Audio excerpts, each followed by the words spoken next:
quite interesting. No worries. Yeah, off to a good start anyway. I think that bodes well for the rest of the conversation.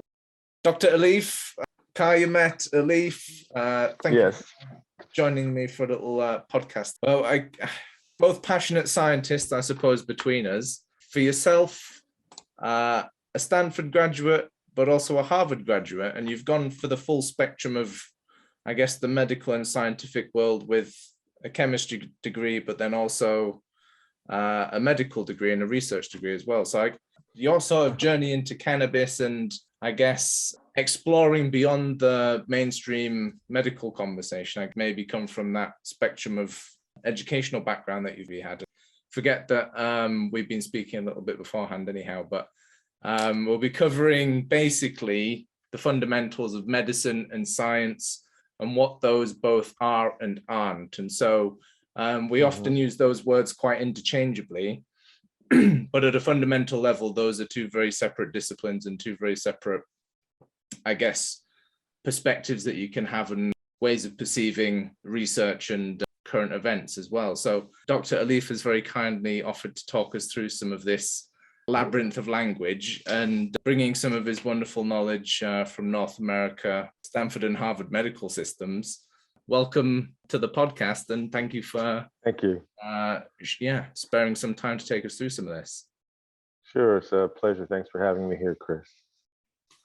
To start things off, we were going to talk a bit about your background and I guess really your journey into cannabis. Not the most conventional route, should we say, and it would be interesting, I think, to start off with how you've sort of got to this stage and taken this perspective that you've got, and I guess your journey through the mainstream into some of the modern and innovative perspectives on cannabis research, the endocannabinoid system, and medicine within that.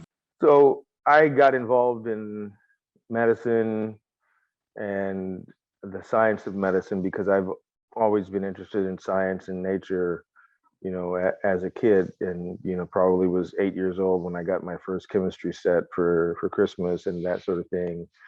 But a lot of the chemistry that I had an opportunity to do as a child was kitchen chemistry, which I don't mean in a pejorative sense, but actually a very important sense, to really put higher on a pedestal perhaps than much of the chemistry that we do in laboratories, because kitchen chemistry is vital to everyday life.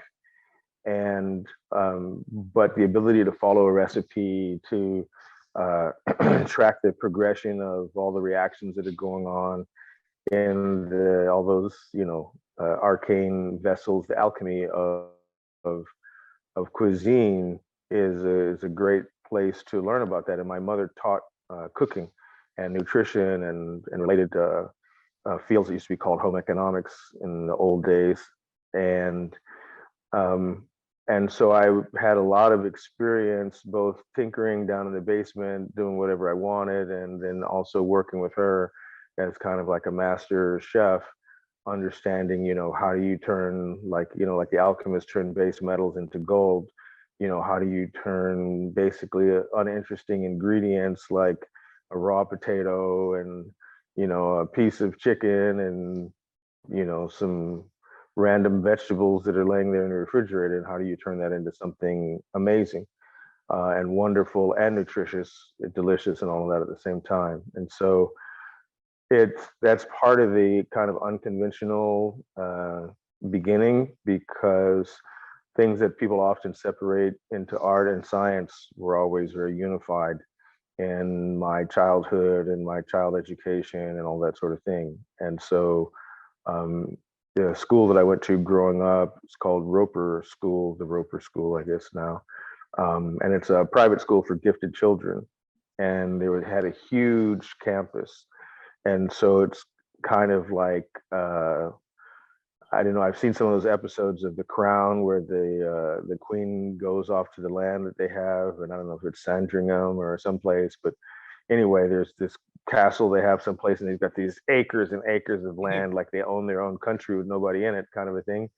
And as a kid, the property that the school that I went to was on was I don't know how many acres, 5 acres or bigger or whatever it was, but it seemed huge because I was a little person, and it had a creek and a stream and forest and hills and all those things that I could explore and grab water samples from the pond and look at them under the microscope and climb up in a tree house or whatever. And so nature itself was always fascinating to me. And, that's where the beginning of science, at least Western science, really is, the so-called naturalist and naturalistic science and naturalistic approaches, like we mentioned last time when we spoke with Darwin and all of that. And so that, but everything from the macro level, from the forest to the sky to the micro level of a microscope and eventually onto molecules always fascinated me. So,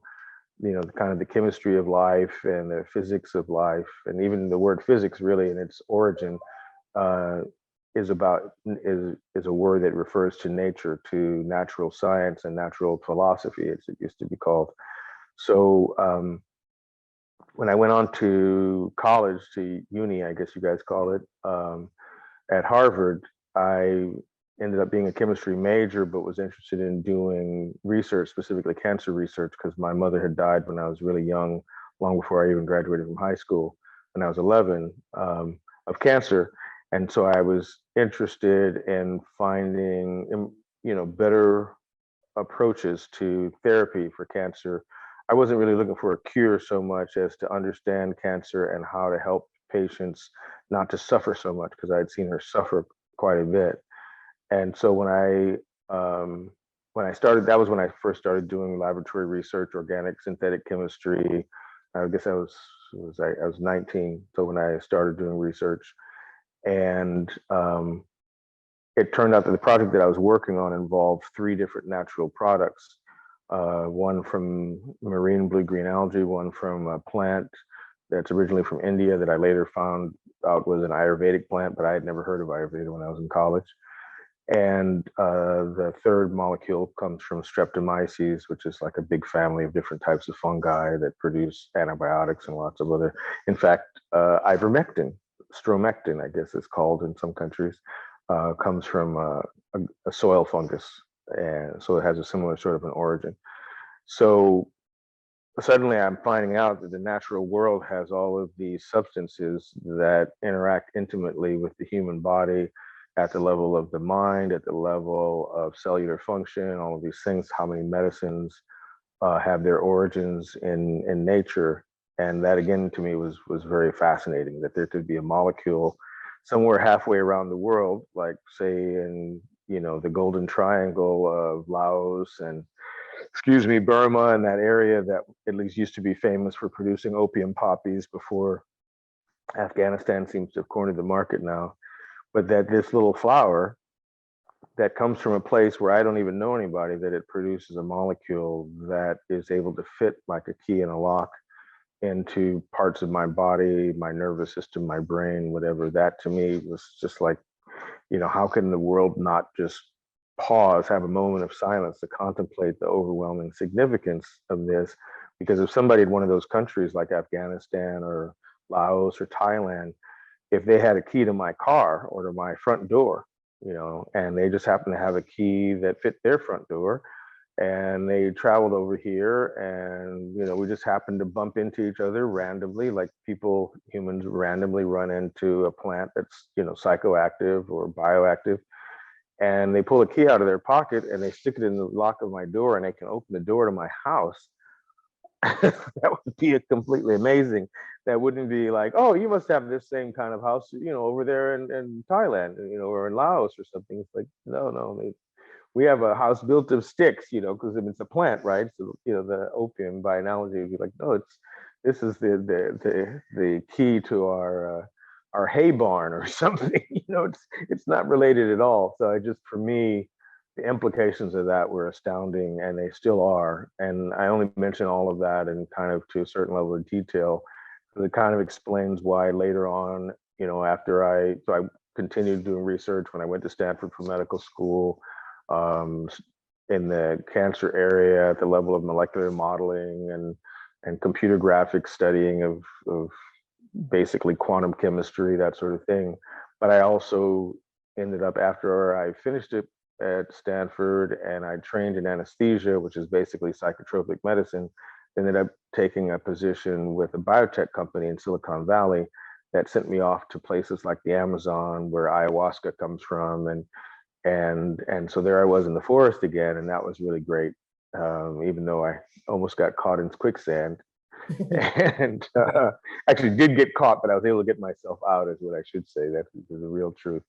But suddenly there I was in this place where Richard Evans Schultes, who's like seen as being the father of ethnobotany, and you know, a lot of these plants like peyote and ayahuasca and all of the psychotropics that people are very fascinated with these days. A lot of it comes from research that he did and several of his colleagues did in the tropical Americas and other places, subtropical zones and things like that. So kind of like a molecular Darwin sort of thing. So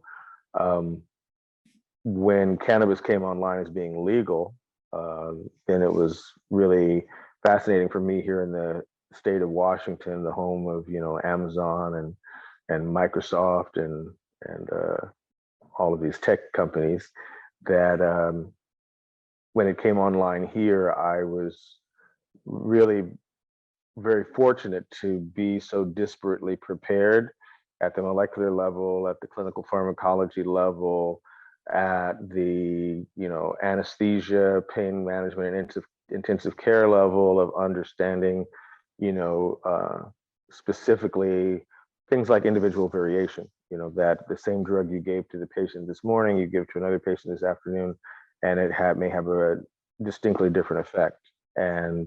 And so the effects of psychotropics, and to actually be able to see people that I had given psychotropic drugs and observe exactly what goes on with that person for hours at a time, you know, that's like an amazing thing. And it's an amazing aspect of humans and human behavior that most people never see. We don't realize that there are 10 or 12 personalities inside of us, depending on how that's triggered by what drugs are introduced into our system, into our neurochemical soup, sort of a thing. So so for me, it's like it's a great wonderland, you know, whether it's like Darwin or Jacques Cousteau or something, to just swim in this huge ocean of mystery that has so much pertinence to human beings as far as life, as far as just functioning on a day-to-day basis, but also medical conditions and all of that. So that's kind of a wandering narrative of my background. I wonder how many chemists and researchers started off in the kitchen cooking and with recipes as a sort of foundation. I guess that's after you describe it, quite a natural sort of like progression, I suppose, in a way, the chemical nature of making up foods, and then exploring the wider environment. And I guess that sort of brings us on to diversity, which we were talking about, fighting between that sort of very binary view that we have of nature versus the actual diversity and complexity of it. Maybe some of that segues into cannabis and the endocannabinoid system. I might be sure a bit there, but yeah, no worries. I guess that's the pond, and maybe the medicine and the science is two ways of viewing that pond, I suppose. Sure. Two perspectives that you might have on the same set of facts and the same nature anyway. Sure. Yeah, so I mean, nature is a funny thing, and the whole concept of nature as a distinct entity is cultural, in the sense that, you know, you can find in religions, you know, this idea of separating humans from nature and separating humans from God or from the gods. And, you know, I guess in, say, the Christian tradition, that, you know, humans being given dominion over nature. And so there's this fundamentally taught concept that humans are separate from nature as opposed to being part of nature. And that leads to certain lines of thought. And perhaps the most useful thing that I could say throughout this whole time that we have together here today in this podcast is to recognize that science is really an elaboration of thought, and that the thought comes first. And we only study the things that people think about, and the things that people don't think about never get studied. And so there's this funny word in English called the unthinkable. But much of the time, the solution to what is unknown, we in order to solve, these unknown solutions, we need to think the unthinkable. And Werner Heisenberg behind me, who's one of the pioneers of quantum physics, that was this challenge that they were faced with, a little over 100 years ago, was that the mathematics was requiring them to think the unthinkable, to think that it was uncertain, that the physical world was more about uncertainty than certainty.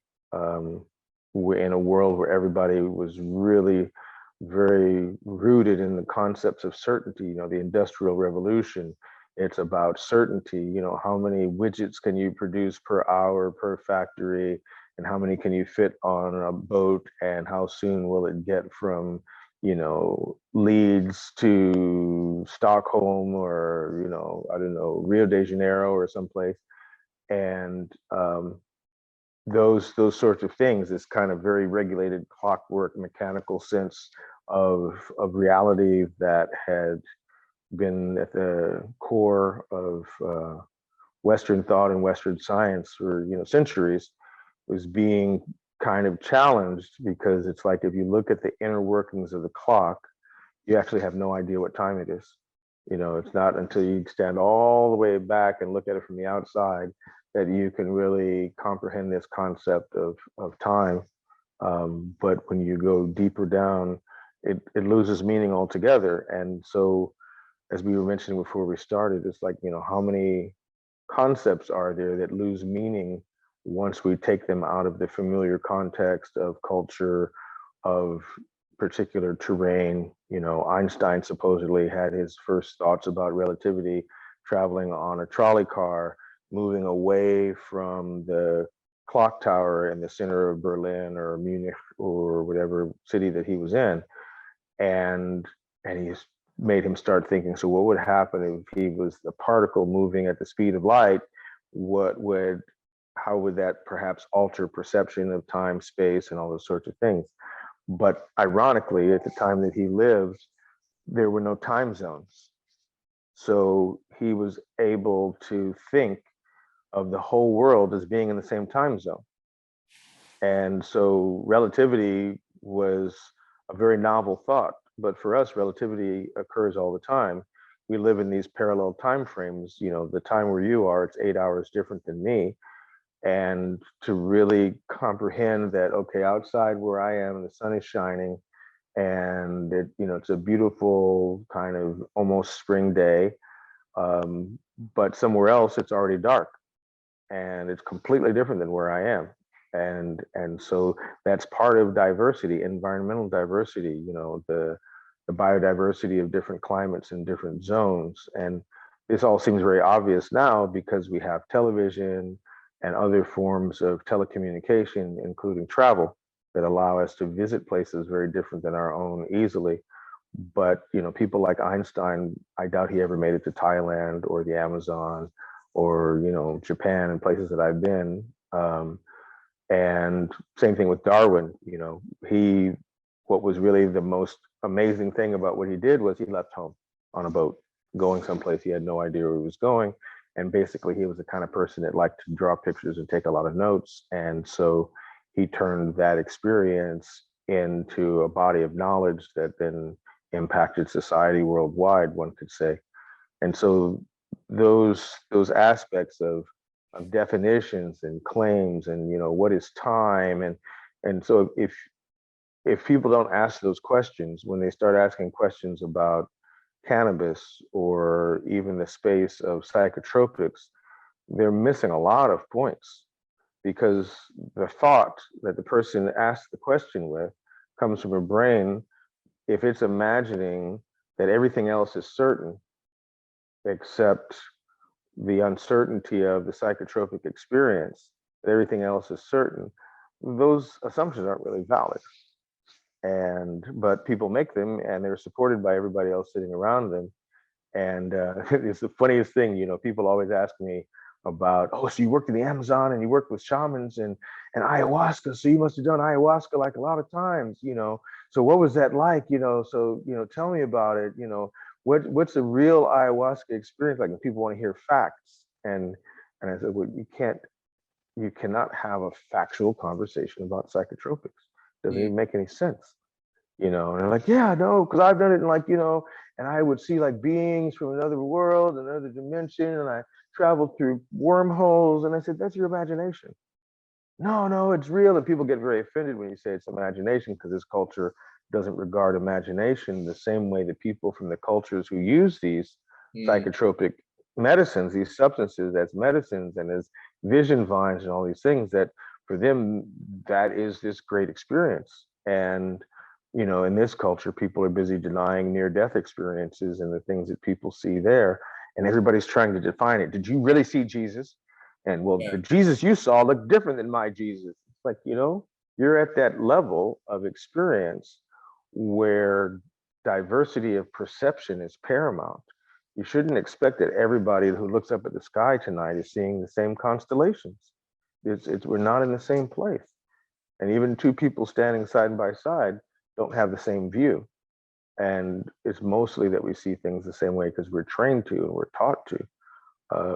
And so when you kind of unwrap a lot of that training and teaching with a psychotropic experience, then people are able to see something different than what they would otherwise see, to a certain extent. But it still has to get filtered through that same brain that is still 90% culture and history and book learning and things like that. So this opportunity of the super diversity, there's this, I don't know if anybody pays attention to Star Trek anymore and the Vulcans and all that, but there's this phrase that supposedly is the linchpin or whatever of Vulcan philosophy, which is infinite diversity, infinite combinations.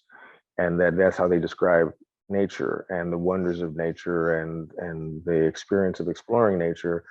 And so you have these, say with cannabis, you may not have an infinite number of bioactive molecules. 500 so far roughly have been identified and tested to some degree.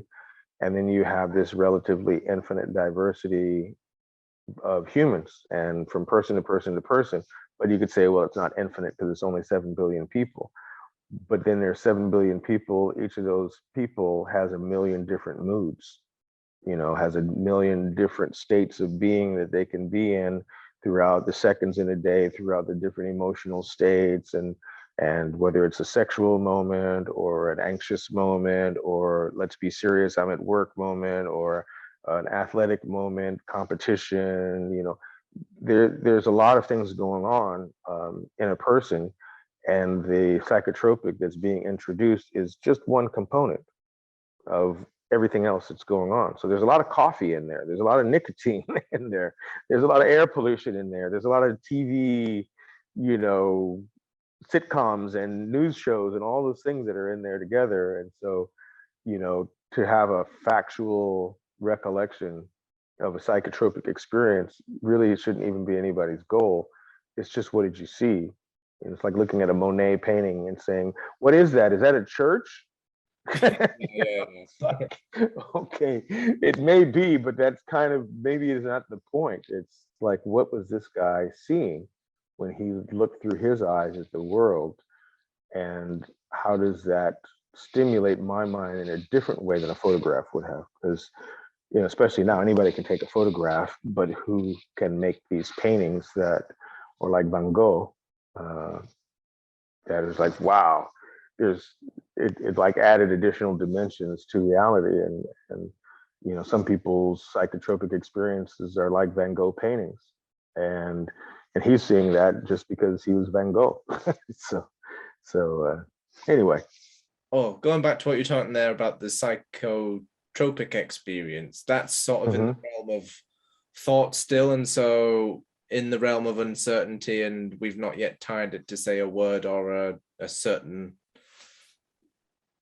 it's undefined at the moment still, isn't it? And I guess that sort of maybe brings us on to the discussion of like where science's role is in dissecting some of that diversity, I suppose, and some of that uncertainty, bringing that into the realms of a degree of certainty, and that certainty being medicine in a way. But again, obviously it seems as a different, maybe again brings us on some of the paradigms of medicine and science and the approaches and how those structures differ, I suppose, and those ways of interpreting some of that unknown and some of that unthinkable, and I guess cannabis and the endocannabinoid system within all of that as well.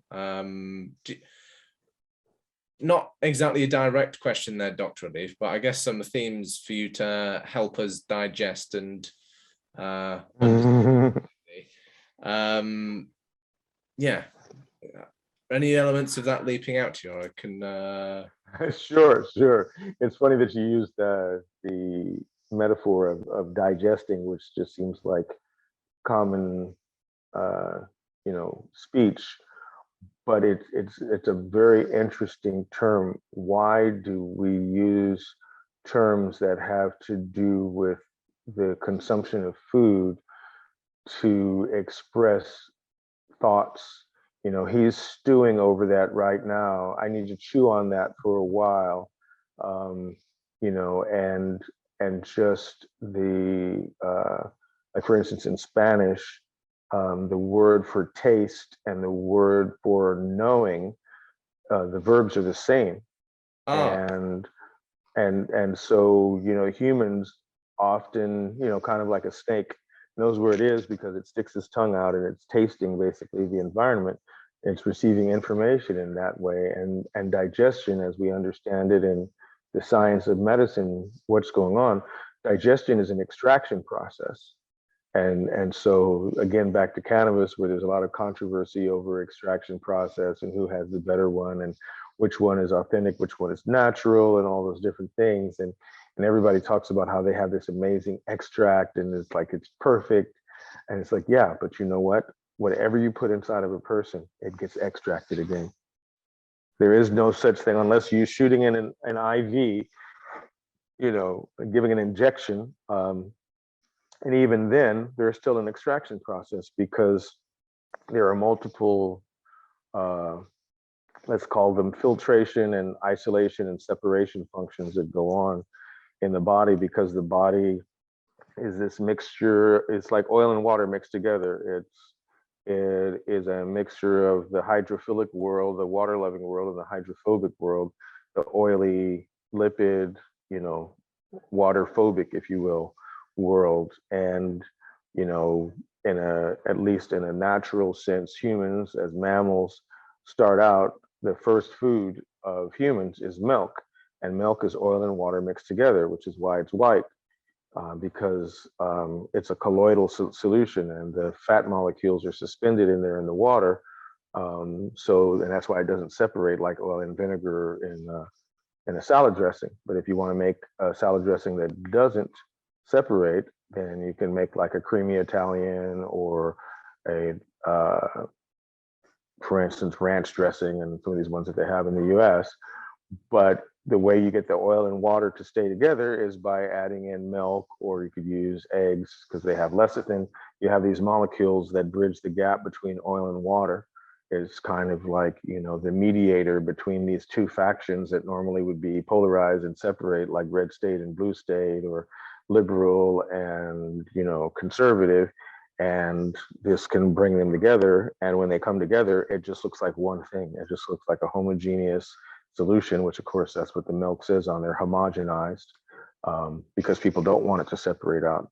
But the natural tendency is over time, of course, is the cream comes to the top, which is the fatty part that floats on top of the water that stays towards the bottom. But even that watery part still retains its cloudy white color, even though most of this, what they call butterfat or milk fat, has separated out. And so this this process is going on all the time. So all of our cells in our body, human cells, mammalian cells, are watery bags. And the bag of water is kind of like, you think of those plastic bags that I guess they banned most places, that they used to give all of us when we buy something at the grocery store or whatever sort of a store, these little thin plastic bags. If you fill one of those with water, that's very close to being like a human cell, because the bag that all of the cellular components are inside of is made of this hydrophobic material, which then keeps the water inside, just like plastic does. And so you've got inside of cannabis, you've got, like I mentioned, these hundreds of molecules, the ones that capture the most attention from people, the cannabinoids like THC and CBD, and the terpenes like myrcene and linalool and limonene and beta-caryophyllene are primarily lipophilic. They like the fatty part. They like oils. They like to hang out on that part of town, where all the oil is. They don't hang out by the beach where the water is. They hang out in this part where things are oily and viscous. And again, where you have oil, you have uncertainty, right? Chemists like myself, my experience at least, because a little different because I started in the kitchen, but you look through the history of, say, organic chemistry from the 1800s, primarily in Germany and other places in the world. One of the things that chemists didn't like are sticky, gooey, stinky, oily things. Because in that world where we want to say, I have 1 kilo of this, I have 2 of these and 4 of these, and everybody's trying to quantize everything. 2 oranges, 5 lemons, 14 apples, 3 chickens, 2 pigs, 2 trees. Those things, they have to be non-miscible. They have to not mix together. They have to remain separate and isolated. And when you have things that are viscous and oily, it's very hard to get a sense of what are the elements that are involved. And in chemistry, the kind of gold standard, if you will, of chemical isolation, like say isolating the cannabinoids like THC from this plant material, is to take all that stuff, which is like like a smoothie. If you put it in a blender, it's just going to make like this big green smoothie. And somewhere in there are all these active components. And then there's all this other stuff that people consider to be crap, but it's not. It's part of the plant. Oh no, that's just wax and that's just chlorophyll. It's like, yeah, but without chlorophyll, we'd all be dead. Okay, so let's not dump on chlorophyll. Chlorophyll is a lot more important than I am.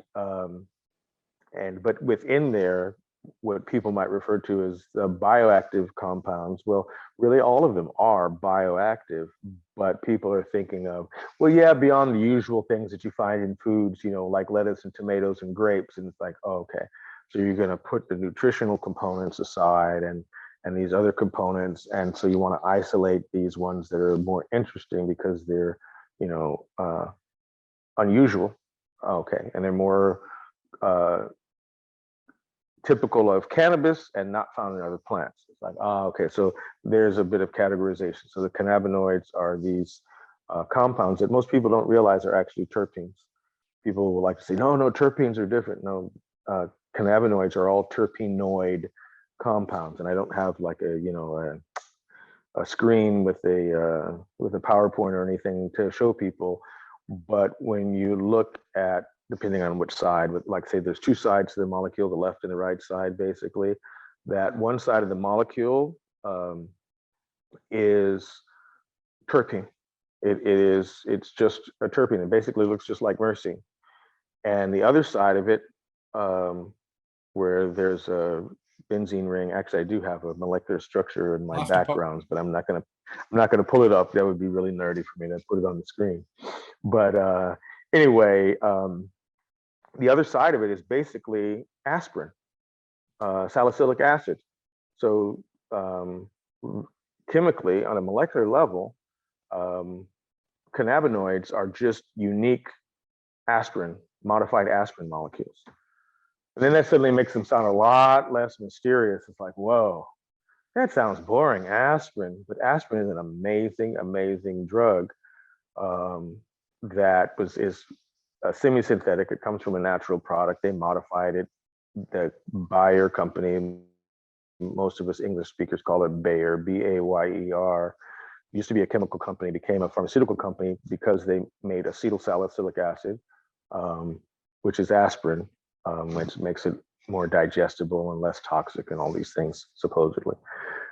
But this root of it, salicylic acid, which comes from like white willow bark and lots of other plants that are found in different parts of the world, that has these analgesic characteristics. I mean, to realize that aspirin used to be used for labor pains. It used to be the go-to analgesic, for people that didn't have access to opium yet and all those other things. In Western Europe, that, other than ice, the best analgesic that was around for a long time was, other than alcohol, obviously, was aspirin. And so these molecules being closely related to salicylic acid and therefore related to aspirin is amazing. But wait a minute, they have these psychotropic effects, and aspirin doesn't have a psychotropic effect. It's like, okay, well, THC has a psychotropic effect, but CBD doesn't. Well, that's not true. CBD is also psychotropic. It's psychoactive. No, it's not. It doesn't get you high. Getting high is not the same as psychotropic. Psychotropic, the Greek roots of the word, psych means mind, obviously, but tropism is the turning. And so it is something that causes one's mind to turn. And obviously it's very metaphorical, but it changes your perspective. Because in order to change your perspective, you have to change your point of view, that sort of thing. And so people see things differently. And so there's a lot inside of that. So then it's not that psychotropics make you trip, but they make you see things differently. And so that's a super, super interesting characteristic, because many of us could benefit from seeing things differently. And also many, let's say, systems in the world benefit from everybody seeing things the same way. You're in a factory, you're building widgets, you're building iPhones, you're building Tesla cars.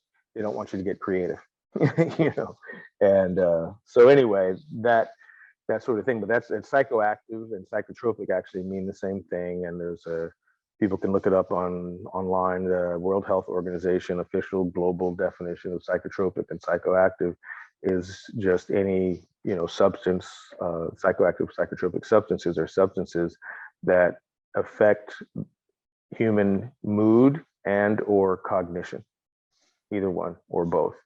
And so then we can back off from that and say, oh, okay, so like there's LSD, there's mescaline, there's THC, it's like, yeah, but then there's also CBD. No, That's CBD. Yeah, but it affects mood, doesn't it? It helps people with depression, anxiety, and stress. That is by definition a psychoactive agent or a psychoactive drug, you could call it. Antidepressants are psychoactive drugs. Anti-anxiety drugs are called psychoactive drugs, psychotropic drugs. It's not some separate thing. It doesn't require a trip to the rainforest, and it doesn't necessarily mean that you'll meet, teachers from another universe or anything when you take, Valium or what is the one that makes people do the sleepwalking. I try to forget these names, but anyway, Ambien. I guess that's why they called it Ambien, because to ambulate in the middle of the night. Anyway, so this issue of what is psychotropism really, what means something is psychoactive, it affects your mood. Well, if you have a companion animal like a cat, and lots of times I'm on these Zoom calls and people have cats that jump on them and they start petting them, well, they undergo a psychotropic or a psychoactive experience because their mood changes, their heart rate will change, their respiratory rate and their respiratory pattern will change. They typically become more relaxed, unless they're embarrassed, in which they can become agitated. That's still psychoactive. Okay, so you don't even have to ingest something for it to be psychoactive. Sunshine is psychoactive, and it's a treatment. Ultraviolet light is a medical treatment for seasonal affective disorder that affects people in places like the UK and Pacific Northwest, where I live in Seattle, where much of the year people don't see sunshine, even though today I've got lots of it. And so, people are like, oh, it's a sunny day. They just change their mood. Sugar is a huge psychoactive compound. Okay. And anybody who has kids, knows it, but all of us were kids at some time, as far as I know. And so that's that thing, you know, after you have ice cream and you want to run around and play baseball, why are those kids running around all the time for nothing? Kids run just to do anything, you know, and older people are like, hey, I'll take the bus, you know. And so that whole space is psychoactive. And the world looks different when you're not depressed. Just ask a depressed person. And the world looks different when you're manic, you know. Maybe you don't want to ask a manic person because they'll talk forever like I do. So to really understand these words and what we're saying, what we're talking about, will help us to then dive deeper into cannabis and what it's doing and what it's telling us and what it may possibly teach us.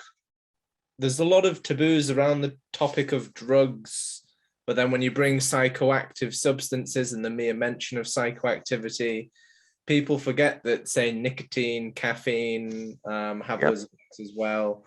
And yeah, sunshine, sugar. It's quite strange. It's just, I guess, the language that has been used historically and some of the terminology is just framed. And again, it's probably that cultural view that's being built around the term psychoactive and narcotics as well. That was, I guess, that war on drugs in a way has maybe fueled some of that. But okay, pop in and something that you just said. Please. So here's this space. So science, primarily, whether it's the physics, the chemistry, the medical science, again, from the Western tradition, is rooted in the ability to control something, to control all of the knowns, so that all that's left is the unknown, so we can observe the unknown. Okay, and so this concept of a control group, like in a clinical trial.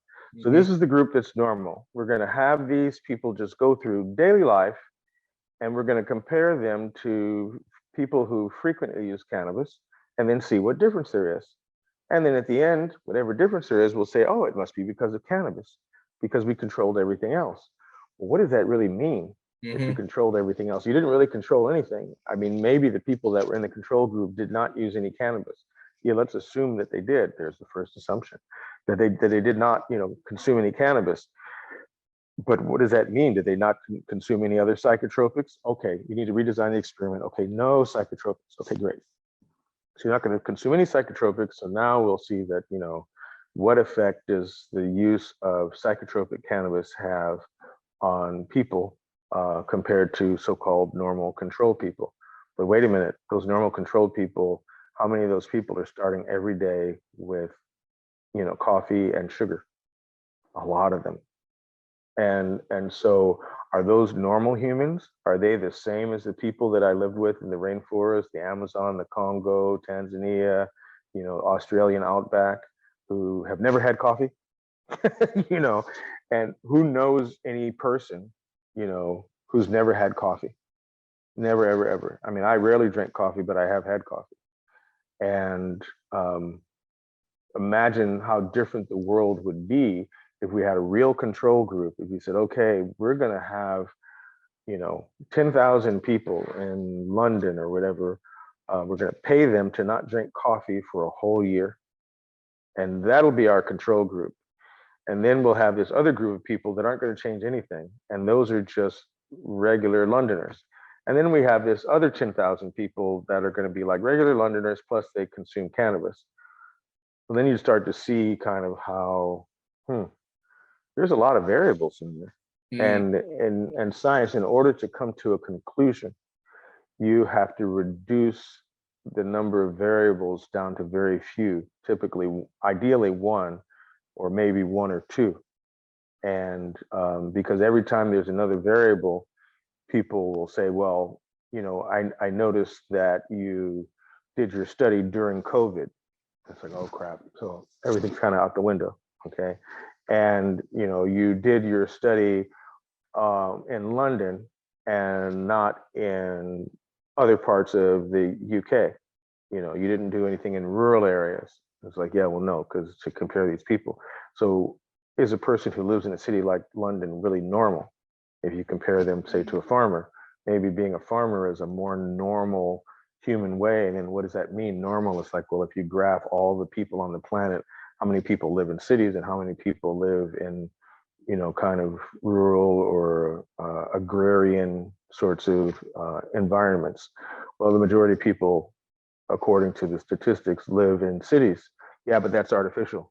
So then that person might say the natural human existence is like people that live in the Serengeti Plain or in the Amazon rainforest or the Eskimos. And again, that's just personal preference and personal choice. But yeah, sure, a city is an artificial environment. But so do you want to compare the 10,000 people in London, excuse me, to 10,000 Aborigines or Aboriginal people, because maybe the term Aborigine is considered pejorative now, but Aboriginal people or Indigenous people in Australia? So, and since it's Australia, we'll say, okay, 10,000 people in Sydney, and then 10,000 people that are of this Aboriginal group. Oh, but what about genetic factors? 10,000 people in Sydney is going to be multi-ethnic. 10,000 of them, they're kind of all from the same, group. It's like, well, are you sure? Have you checked their DNA? They look alike. We'll see. So we haven't even checked. So there's all of these potentials. So in order to really just say that the only difference was that these people were smoking cannabis and these people weren't, you've got to make a lot of assumptions about what is the same, what is the same, what is the same, and lump things into category and call things insignificant or irrelevant and excipients and minor cannabinoids and inactive molecules. And the next thing you know, the pile of things that you've thrown out to ignore is bigger than what you're left with, because all you're left with is, CBD and THC. So all the activity in cannabis basically can be summed up into the psychoactive and the non-psychoactive. And of course, psychoactive is THC and non-psychoactive is CBD. And CBD is really great for all sorts of problems that people have, ranging from inflammatory bowel disease to depression and anxiety. And some people even feel that it helps with cancer, whereas THC is more for, and you hear these kind of narratives and everyone's like, oh, so that's what it is. Wrong. They're twins. CBD and THC as molecules are actually twins. They're not identical twins, but they're like what are called fraternal or sororal twins that aren't identical, but they look very similar. And so it's like, one twin has blonde hair and the other one has brown hair. But otherwise than that, if you put a hat on them, nobody can tell them apart. So cannabis, THC and CBD are made up of the exact same parts. They're just slightly organized differently. And so much so that, kind of like twins that like to trick people, if you take the brown-haired twin and bleach his hair blonde and send him to a party that his twin brother was invited to and he wasn't, everybody's going to treat him as though he was this other twin. And everybody will react to him as though he was psychotropic, right? Well, so CBD, you can easily convert in an acidic solution to THC. It has no issue. It's not going to say, dude, I don't go there. That's my brother. My brother's like that. He likes to get high. He likes to sleep all day and lay on the couch. Me, I'm CBD. I go to work. I actually have improved cognitive function, and I'm a Boy Scout. It's like, but that's us projecting our cultural paradigms onto these two molecules to identify them as being distinct and separate. And so even though CBD was discovered first and isolated first, in the 60s and 70s and all that, THC was the holy grail because everybody's thinking of marijuana, cannabis, as something that people use to get high. And so they were looking for that active principle. So when people talk about the potency of cannabis, they say, oh yeah, you can tell the potency by the THC content. Oh, so that person is giving away that they're really into getting somebody high. And what is getting somebody high about? It's really about twisting their mind, turning their mind, a psychotropic effect. The ability to make a human change their mind. There's a lot of motives sometimes that people have. It's like, yeah, if you can get, you're going out on a date and you can get the person you're dating to say yes to something that they would otherwise say no to. Wow, that's a lot of power. That's a cool thing to have. It's like, hey, before we go to decide what movie to go see, why don't we hit this bong or hit this joint? And then, let's say the stereotypical macho male might be like, yeah, we can go see a chick flick, whatever, it's cool, and so can you mold people into being different? Are they more fun, when they've had ecstasy or LSD or cannabis or, peyote, mescaline, whatever, magic so-called mushrooms, all those things. But everything that's happening is inside of that person, because every molecular interaction, every substance that we consume, let's say we'll just talk about psychoactive ones, they're all interacting with receptors in the body. That means we have, little mailboxes in our body. It's like, yeah, one day, if I ever have some MDMA, it fits right in here. It's like, yeah, well, if I ever have morphine, it fits in here. Yeah, well, cocaine fits over here. Yeah, THC fits down here, and LSD, it fits up here. And some of these kind of fit in the same place. 5-HT2A and the receptors that are usually for serotonin. And well, yes, because they're mimicking serotonin. So it's like, oh, these drugs are mimicking compounds that are already inside of our body, morphine and the endorphins, the enkephalins, cannabis, THC, and the endogenous cannabinoids, the endocannabinoids like 2AG and anandamide. Oh, so all that stuff is in there. Oh, wow. Well, what does that tell me? But that tells me then is that the CB1 receptor where THC binds, that they associate with intoxication, that's not what that receptor is for. But that's what everybody says, like, oh yeah, you have to hit the THC receptor, the CB1 receptor, and that's what gets people high. Well, I'd say, no, that's not actually true. But why would you think that the human body would have a receptor for getting high? What would be the biological advantage? Why would that be conserved as much energy as it takes to maintain a lineage of genes and receptors and the enzymes that produce the substrates or the hormones that bind there and all of these things? It's it's just for a party. Yeah, well, parties kind of promote mating, and mating promotes procreation and reproduction, and maybe yeah, but there's kind of other ways to do that. We've got pheromones, and so just to accept the complexity of a human for a moment and not reduce us down to 2 or 3 functions: fight, flight, and fornicate. See, I found another way to say that F anyway. and to realize that there's a lot going on in there, and that that we don't really have a handle on. But those drugs are how we have learned. Why is it that people can take ecstasy and suddenly everybody gets along, and everybody just wants to sit in the middle of the floor and kind of hug and rub each other's feet and all that? That means it was inside of them to do before, but they just never made the decision to do it. The drug didn't make them do it. Why do you think it is that our culture has framed drugs in this way? Well, when you have a regimented culture that has an official right way and wrong way of doing things, and whether that comes from the church or after the separation of church and state, which separates body and spirit in doing so, and you have the secular laws and then the religious laws, but you still have lots and lots and lots of laws. And when you give people psychotropism, right, a psychotropic effect, they may turn their perspective away from Christianity towards Buddhism. Okay, they may turn their perspective away from Allah and look to spirit guides. And the people that are in control or wanting to be in control of societies, those things tend to put people outside of control. People call it out of control. Why is that a bad word? Dude, you're out of control. Dude, you're out of control. Okay, and the weather is out of control. It's great today. I expected it to be cold and rainy, according to the weatherman, and it's sunny and it's kind of warm. It's out of control. I can't control the weather, or at least I don't think I control the weather. And so there are a lot of these things. Bob Marley is this kind of famous quote associated with cannabis that basically paraphrased that the herb will teach you about yourself.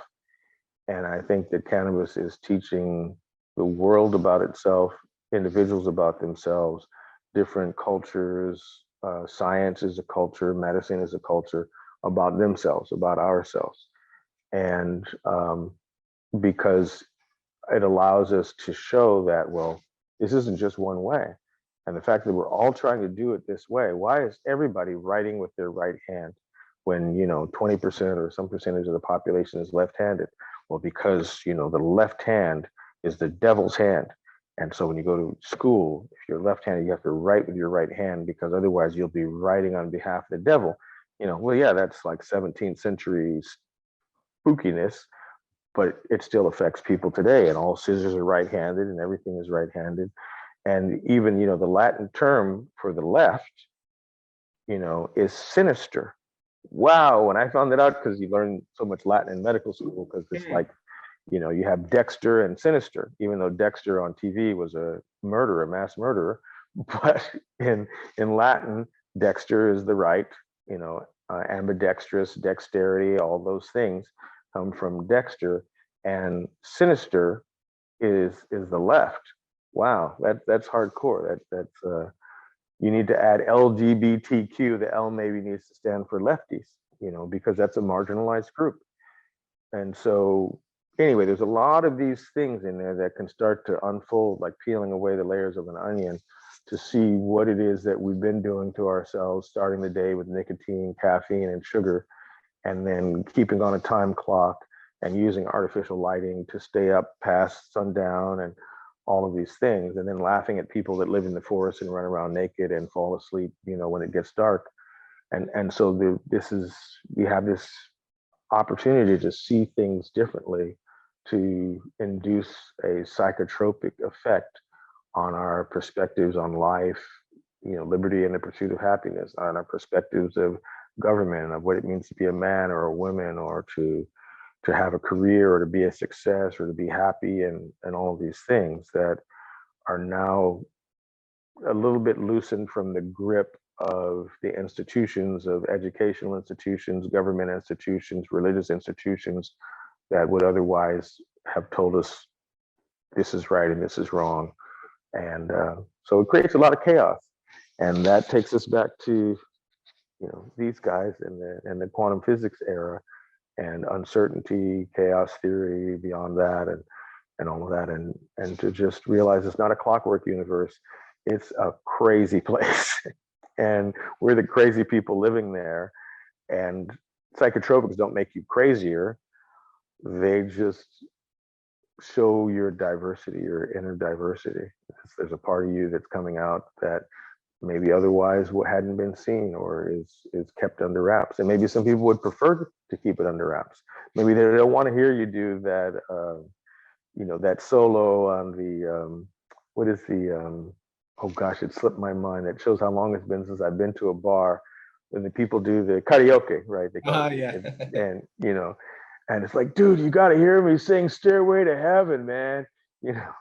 It's like, no, we don't want to. You sang that last week.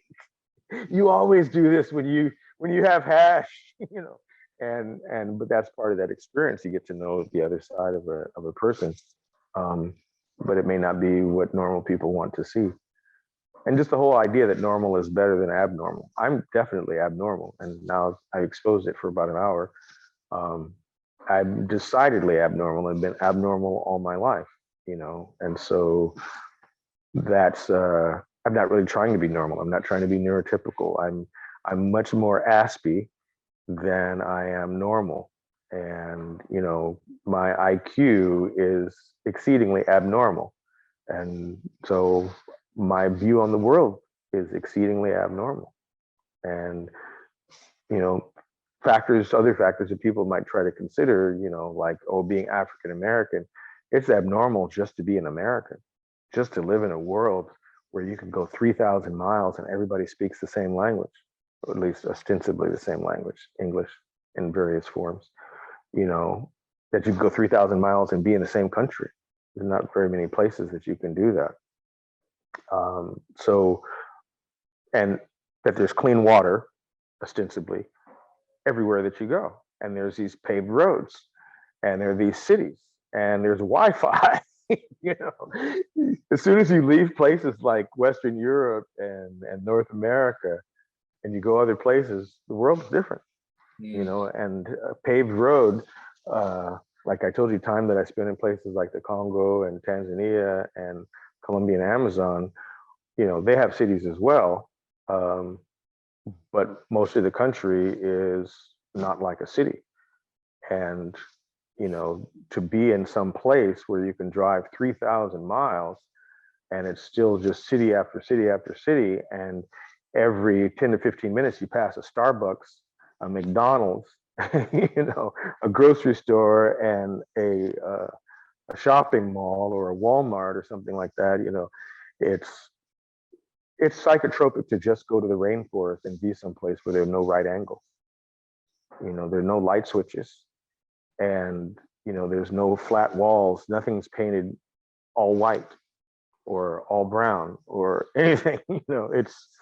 It's just there. It's just the whole sensory experience of being in the rainforest itself is psychotropic. And people that want to do mushrooms and all those things in places like New York or London, yeah, that's fine. But really, if you want to take the first real step, go to the rainforest, hang out for a week without doing any drugs at all, and then see where your psychotropic experience of just being away from a city has taken your mind. And then, from there, whatever you want to do is whatever you want to do. But definitely avail yourself of that experience of exploring another world. You don't need to go to Mars. Elon Musk needs to develop a ship that takes people from LA, New York, London, and Paris and Tokyo to the Amazon, but without destroying the Amazon in the process. And, there's amazing places to discover in the earth and within ourselves and within our own minds that people aren't going after. They're trying to go off into space and be William Shatner. Why do you think it is as well that the medical establishment is having such a problem with cannabis, and what cracks is it maybe showing in the medical system? And I won't just limit that to cannabis, but also the endocannabinoid system, which we're big fans of. Why do you think there's such an adversity to some of this new science and some of this reperception of drugs and medicine, and a bit of a renaissance in a way of going back towards plant medicine? So it's a challenge because, see, medicine is a profession. It's not a science. And it's a profession that's based on science, kind of like being an architect is, based on math and science, geometry, and some principles of physics and things like that. But that doesn't mean that they are mathematicians or physicists. And so doctors are not molecular biologists, and in general, most doctors have never done research in a lab, don't develop hypotheses and then test them and then publish papers. And that's a very distinct process. And it depends, of course, on what system a person was trained in or what school they were trained in.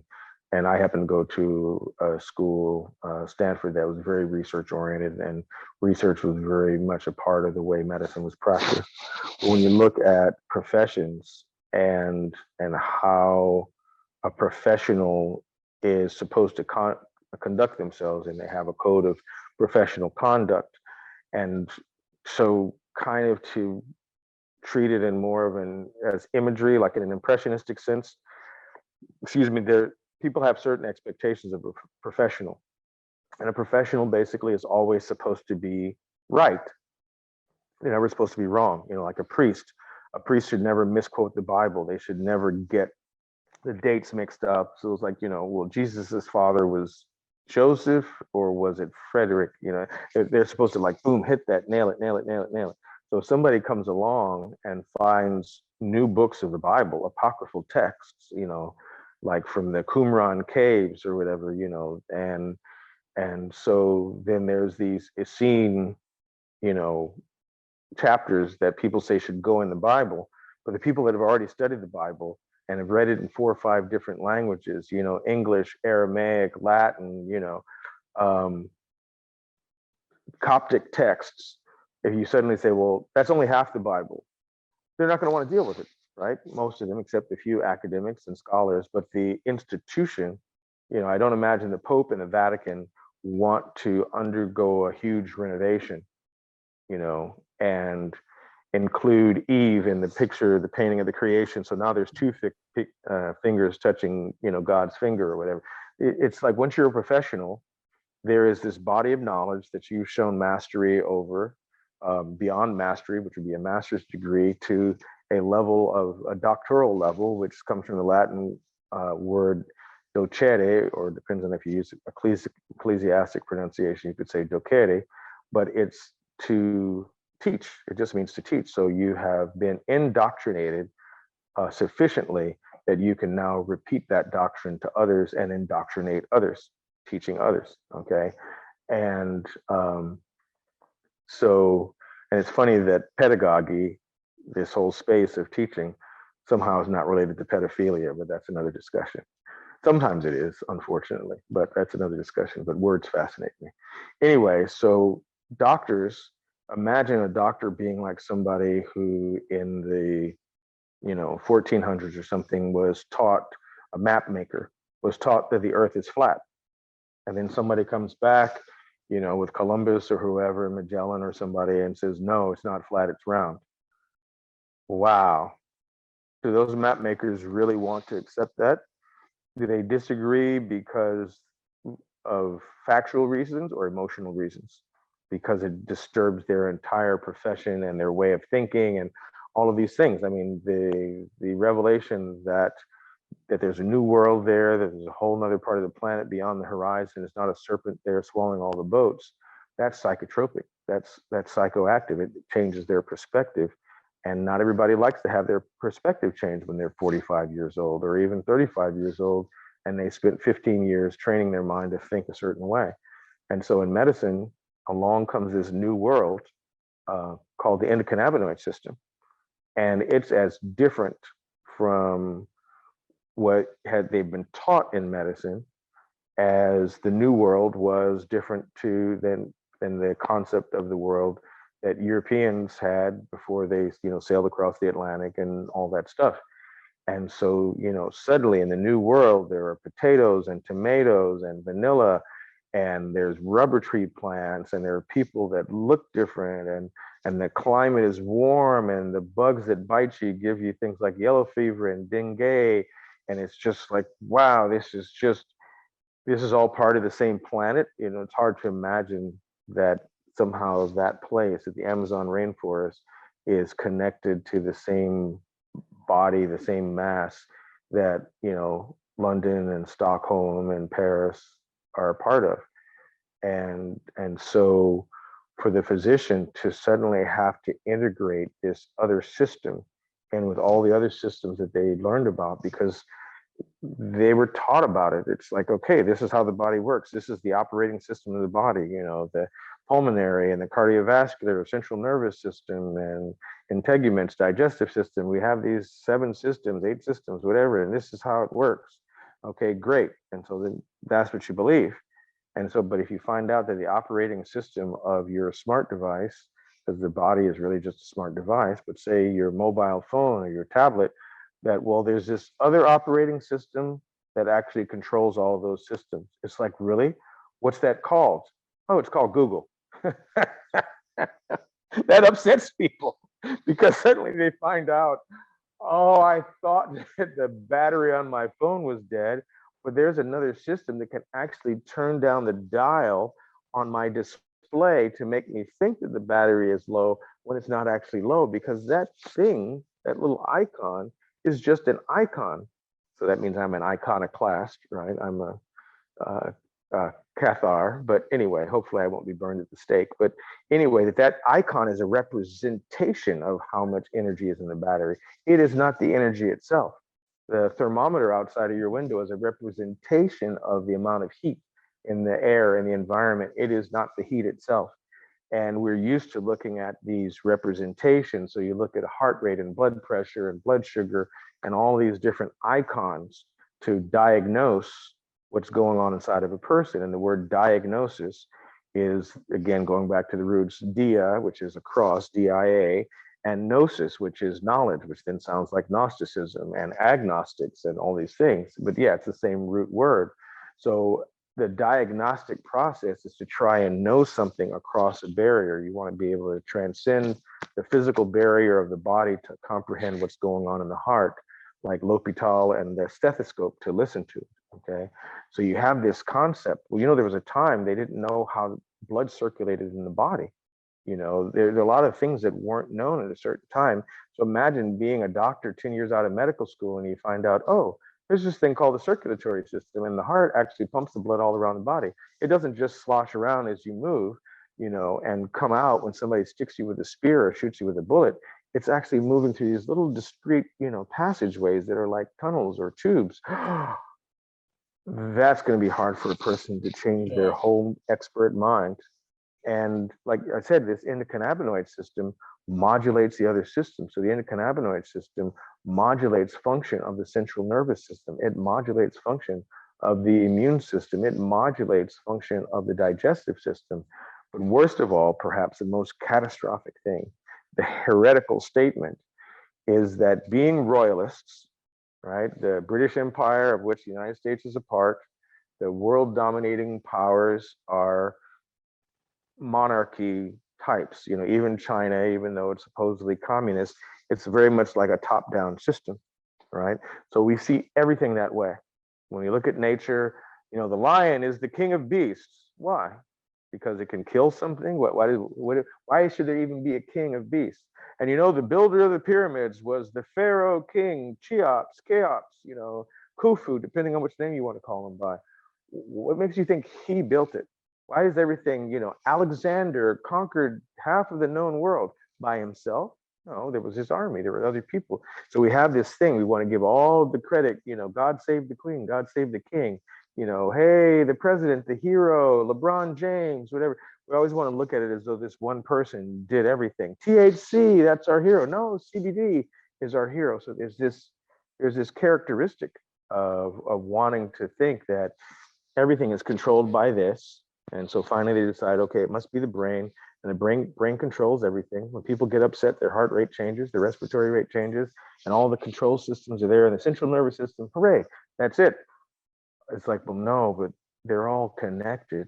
So actually, how you feel in your stomach can affect your mood. If your GI tract is depressed, if your gut flora are quote unquote depressed, the person will become depressed. So there's a communication going back and forth. And so it's not just going from parents down to children. If the children are crying and the children are upset, then the parents get upset. And if the parents get upset, then the children get agitated. There's this communication going back and forth. It's not just people waking up and saying, and what shall we do to serve thee today? I am Christopher, your tasker. I shall do as commanded. You actually have free will, right? And so the idea that there is this kind of level playing field in the human body, and that the stomach does what it does depending on what the mind says and depending on the mood the person's in, well, then it makes it exceedingly difficult to make categorical diagnostic decisions about a 35-year-old white male, with, 2-week history of, lumbar pain.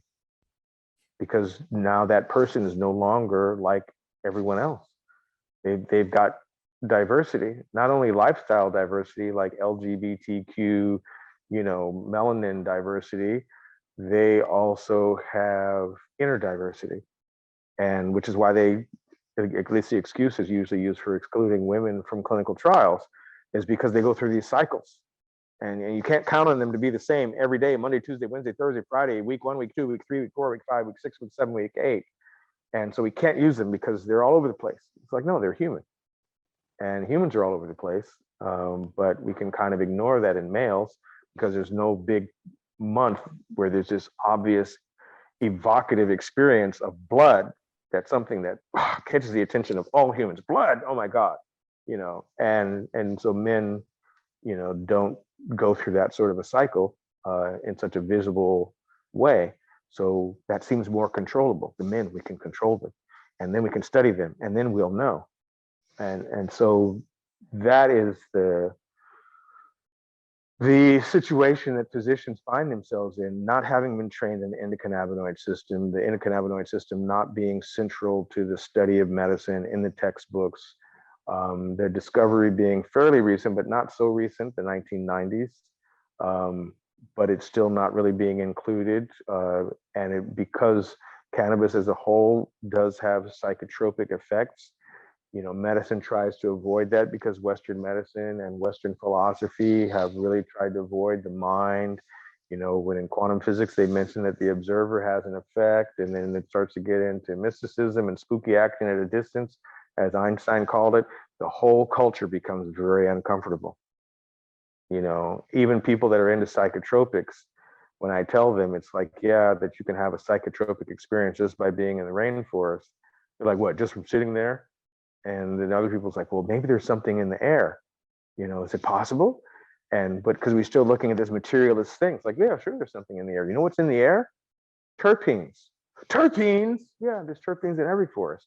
Where I live, the air that I breathe every day is full of terpenes because I live surrounded by more trees than people. And the evergreen trees here put out a lot of pinene, which is why it's called pinene.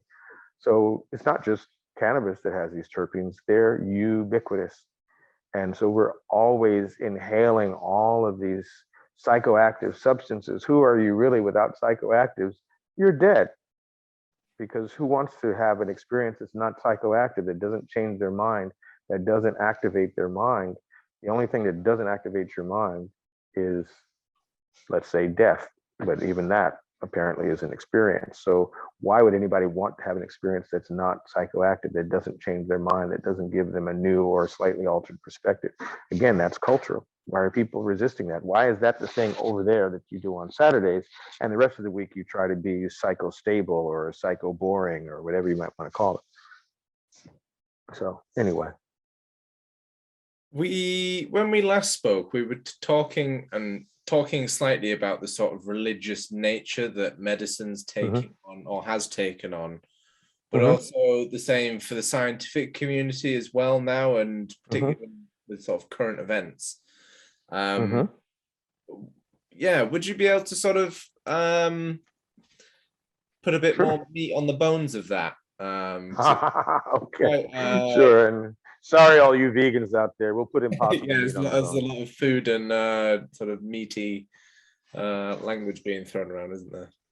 It's very funny too, because people put all that faith in these meatless meat substitutes that look like ground beef, and they're very convinced that it's vegan. And it's like, well, are you sure there's no cow DNA in your impossible meat? Have you checked? Have you just checked? And would it matter? Would it matter if they were using a genetic system to produce animal-like proteins so that it has an animal-like taste, even though it's plant-based?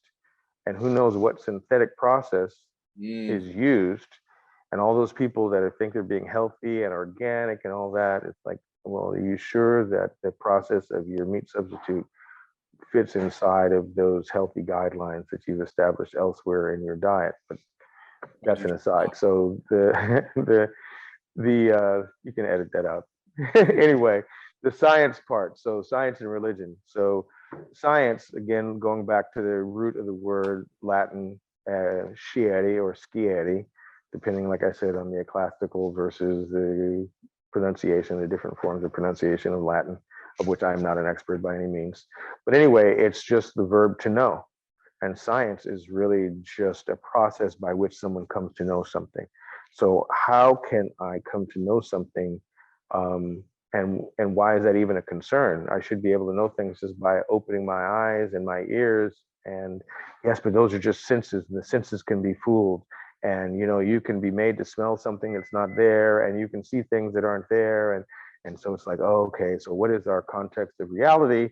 And reality is this material world. And then that's where you get this kind of separation of church and state. The things that are spiritual are the intangible things. And so when people that were supposedly scientists in the past, typically that were also priests, because in order to study in the colleges, all the colleges were religious institutions. Even the one I went to, Harvard, originated as a religious institution. And according to at least a little bit of history that I know, Thomas Jefferson, the second president of the United States, was the founder of the first institution of higher education in the West, as it's termed, that was not centered both philosophically and geographically around the church. And that's the University of Virginia. And to think that that was, a little over 200 years ago. So when you go back to Galileo and Copernicus and all these people, Newton, whoever, Giordano Bruno getting burned at the stake, what are these issues that are coming along? So, Meshulam and the people that discovered the endocannabinoid system would likely have been silenced or burned at the stake. And in some ways, he's not silenced, but often people say, Meshulam should get a Nobel Prize. That whole group that worked on the discovery of the endocannabinoid system, that group, why don't they get a Nobel Prize? It's a good question. It sounds political. It sounds a little bit like excommunication. And so this process of coming to know something, Shieri and medicine, depending on science to be able to know things through diagnosis, to be able to know things that are unseen. And so then that starts to push the boundaries between church and state, because see, in the past, whatever was invisible was spiritual. It was the domain of God. Whatever was tangible and physical was the domain of the king, the Holy Roman Emperor, and Leopold or whoever, And so, but as you start to realize that inside of the balloon, the inflated balloon, there's gas in there. We're breathing air. This room is full of gas. It's just invisible. Oh, you're starting to cross over there. You want us to believe in things that we can't see, that are not written in the Bible? Then you start to have this kind of tug of war. No, we can prove it.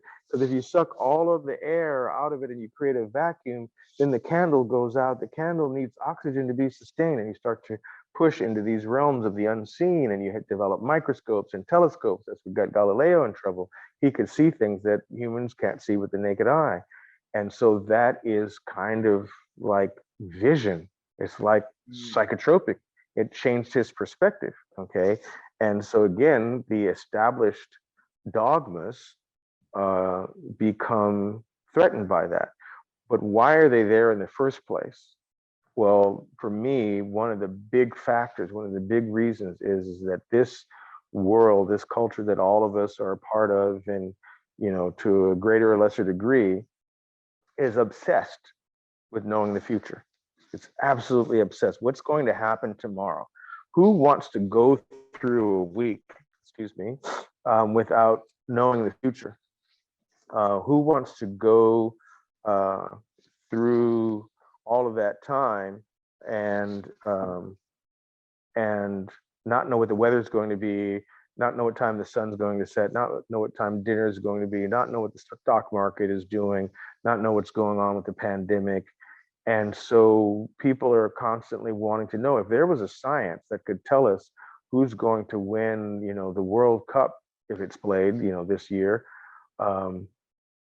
everybody would want to know, at least the gamblers and the sports fans, people want to know this thing. And so religion and science are both ways that people have of telling the future, and they have successfully excluded astrology. But it's still all the function of a soothsayer. And if somebody goes to the doctor and the doctor tells them, well, you may not feel anything and you may not see anything, but we did this magical thing called a CAT scan, and along with that, an MRI scan. And we looked deep into the recesses of your body, and we found a 3-centimeter mass, the right lower lobe of your lung, or the middle lobe of your liver, or in your left breast. And that's going to kill you within 5 months. So go get your affairs in order. Wow, now that is like the shaman, mystic, powerful soothsayer. You've taken this person who felt like they were healthy and wonderful, and suddenly you pulled them into the underworlds and told them they were going to die.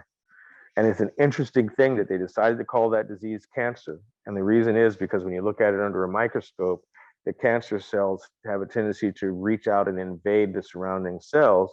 And the people that looked like cancer, the crab. Oh my God, it's astrology. Cancer is called cancer because of astrology. And if you look at the history of astrology, at least I read up on it on the internet. I don't have a PhD in it, but the reading that I did, that there's a long history of the crab, and even in ancient Egypt. And so in ancient Egypt, where they believed in the underworld, the crab was this figure that would grab the living and pull them into the underworld. Well, that's what cancer does. It takes a living person who is walking around in the street and doing things and out there in the marketplace and engaging other people, and suddenly it pulls them into a tomb and kills them, or pulls them into the underworld where they become depressed and very conscious of their mortality. But it's suddenly, they go from being this person they were. It's like, oh yeah, there's Joe. Hey Joe, you're gonna come out and play cricket later? Yeah, I'll be there, man. I just have to go to the doctor, have my, annual checkup. I'll be there later. It's like, oh, okay, Joe. And when Joe comes out, he finds out he has prostate cancer. He finds out he has testicular cancer or something. Whoa. Suddenly everything's different. Maybe he doesn't want to play cricket anymore. He's wondering if he'll ever be able to have children, or psychotropism, right? Through diagnosis, through seeing the unseen. That's a mystic power. And nobody else, people that have known Joe all his life, never knew that he had cancer. And he didn't just get it today, because cancer takes years and years to grow. Breast cancer, typically 10 to 15 years to grow from the first transformed cell to something that can be detected in an X-ray or physical exam. At least that's what's proposed. It's a vague area. It's not like set in stone, no matter how many texts you read on the topic. And so there's this aspect here. Why are science and religion so much alike, and why do people look to them? Because it feeds that hunger that people have. Imagine if there was like a Fitbit component, Fitbit module, that could let people know whether what they're posting right now on social media, Twitter, Instagram, Snapchat, TikTok, whatever, that this TikTok video is going to go viral. That if it could tell you that in advance, it could just analyze the video, use an AI, ML program, the 90-second TikTok video, and it has 97% chance of going viral based on the elements and the blah blah pixel analysis, but post it after 3 p.m. GMT, when people are just about to leave work and people elsewhere are just waking up, and this is the ideal time, and in Japan, and if it's accurate, they would own the world, right? That app would suddenly own the world, and suddenly every TikTok video would go viral, at least the people that own that app, and they'd be the coolest people, and it would change the face of this society, because it's social media. And so this obsession that humans have with knowing what's coming, not realizing that we're really creating what's coming. We feel like we didn't create the pandemic. We feel like we didn't create the economy. We didn't create the loser that is the prime minister or the president in Canada, the UK, the US, or wherever, China, wherever. But people voted, but we like to say we're separate from the world. We're separate from nature. I'm just an individual, and the world is doing these things, and nature is doing those things. And please, even though I spend my whole day every day in the world, I want this specialized visionary person who has some way of looking into the world and grasping information, like an astrologer, like a radiologist, like a shaman or a priest, and saying, well, you're going to go to hell. You're going to have a baby in 3 months and it'll be a boy, and those things that tugs at something inside the humans. Yeah. Sorry to interrupt there. No worries. We touched slightly on the sort of exclusionary nature of some of this as well, that sort of develops from, I guess, that qualified doctoral level of knowledge, and that the foresight and the sort of visionary gift that gives you. The structure around that, why is it almost sort of that knowledge then can't be questioned, and those diagnoses are taken so matter of factly, or with such like distinction and such sort of godliness as well? Like, what's going on there that has established that sort of relationship? Yes, so again, it has to do with these hierarchical societies where some people are closer to God than others. Some people are closer to truth than others. Some people are just better than others, maybe because they're more physically attractive, or maybe because they have a higher IQ, or they were born into a certain family, and all that stratification that goes on. And if you look at different cultures around the world and ones that developed the priest class and the aristocratic class, which is an odd word because aristo means star, and it's like these people that are celestial, and maybe that's why people are often called stars, like movie stars and all of that. But they were supposed to be people who embodied these higher principles. But as time went on, it wasn't just that they embodied those principles, but it was like, well, he's his father's son. He must be kind of the same. You can't be Plato or Aristotle's son and just be some complete, you're of course you're going to be erudite and, dynamic speaker and all that. And people start to think, oh, these things are inherited and it's passed down from father to son, or other places they think it's passed down from mother to daughter and all these things. And which is why genetics is a science. Is why genetics interests people, because they want to be able to predict those things and read, well, if the king needs to have a son to be his heir. And okay, he had a son, but if the son, is a hemophiliac, then he'll die by the time he's 15. So we have to have a healthy son who will survive and be strong and go to war and show that he's worthy of the crest of the lion that's on the family seal, and all these things. So there's all of this stuff going on, and anybody who comes along and disrupts that with something new, new perspective, maybe they found life, on another planet, maybe they found a different form of life within the human body, like the endocannabinoid system. Maybe they found a different method of producing energy that doesn't require fossil fuels, like Nikola Tesla. That's heretical. And so it's, Tesla was heretical. But there was enough money in it that people recognized, like, yeah, we'll use it anyway. But I grew up in a Lutheran church, and then, like I said, so maybe I was meant to be one of these heretics,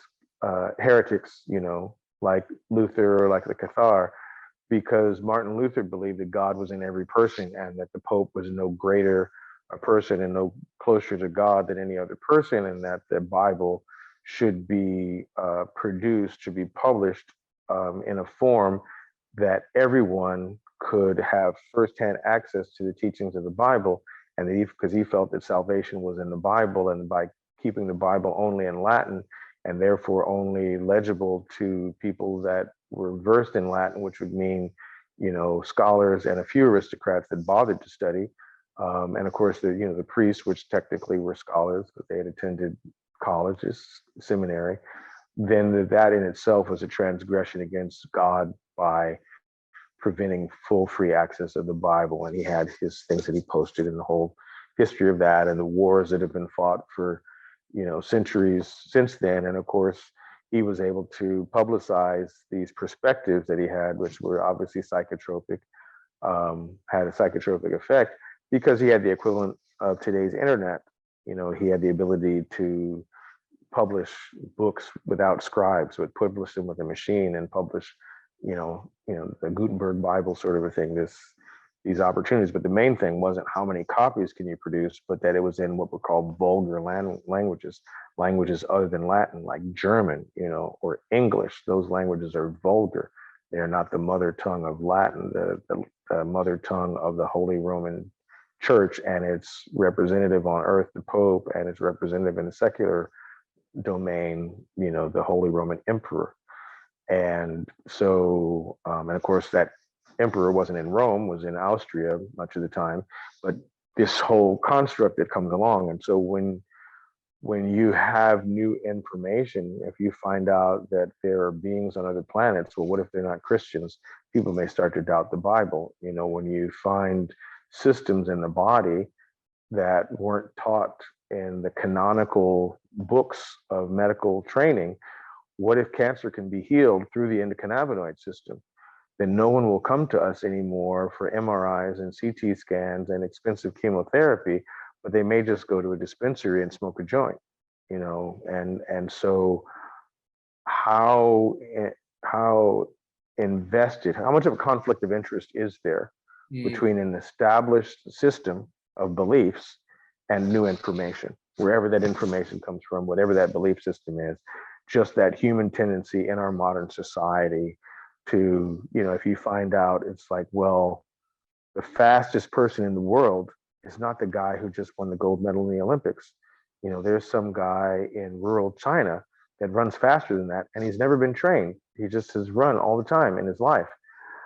Well, now you have to decide, are we going to allow him to compete? You know, he's not part of one of the, clubs. Let's bring him to Beijing, give him a coach, and take some time. And because then, you can put the robes and put the scepter and the little hat on his head and baptize him officially that he's an athlete. And then he can be fast. But otherwise, it's just some kid running around barefoot in the rice fields. It doesn't look good for ESPN, and so that's just that thing. We can always blame other people and corporations and governments for that, but as an individual, how resistant am I to information that challenges my worldview, that challenges my accepted paradigms?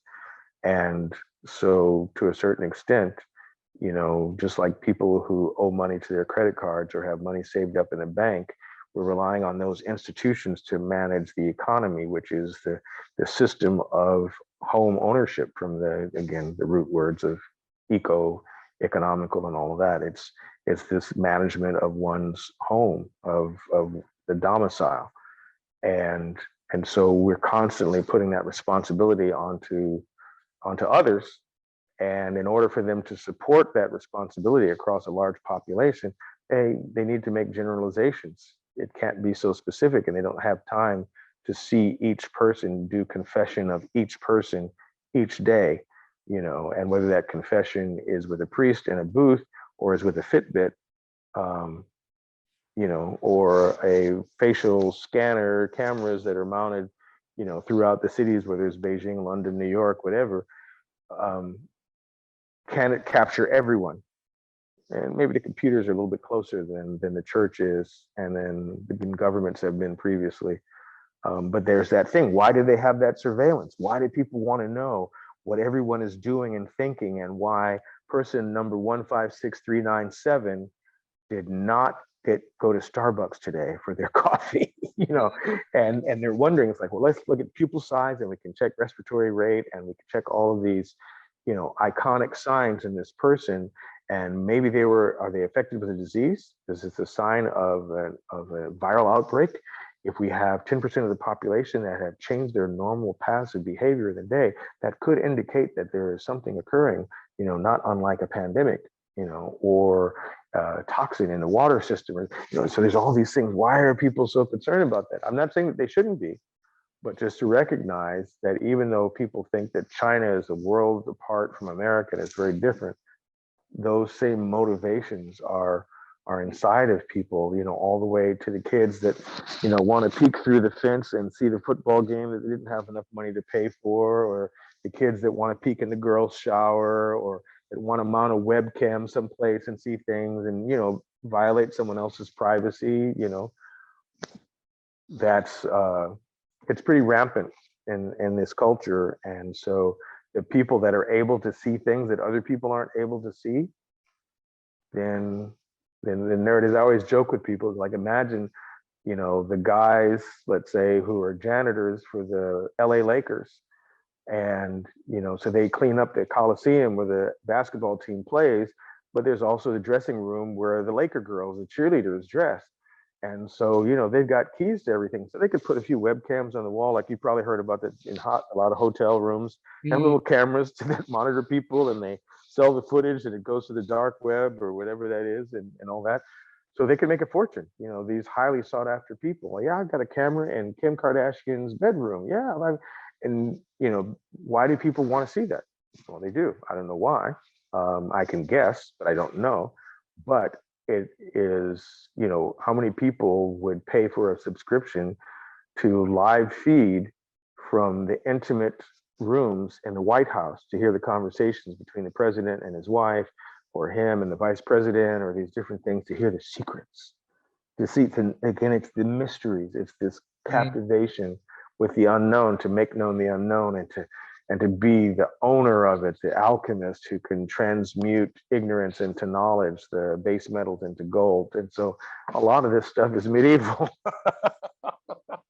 A lot of this stuff it's not really space age brilliant, Harvard, Oxford genius stuff. It's very kind of Neanderthal primordial stuff.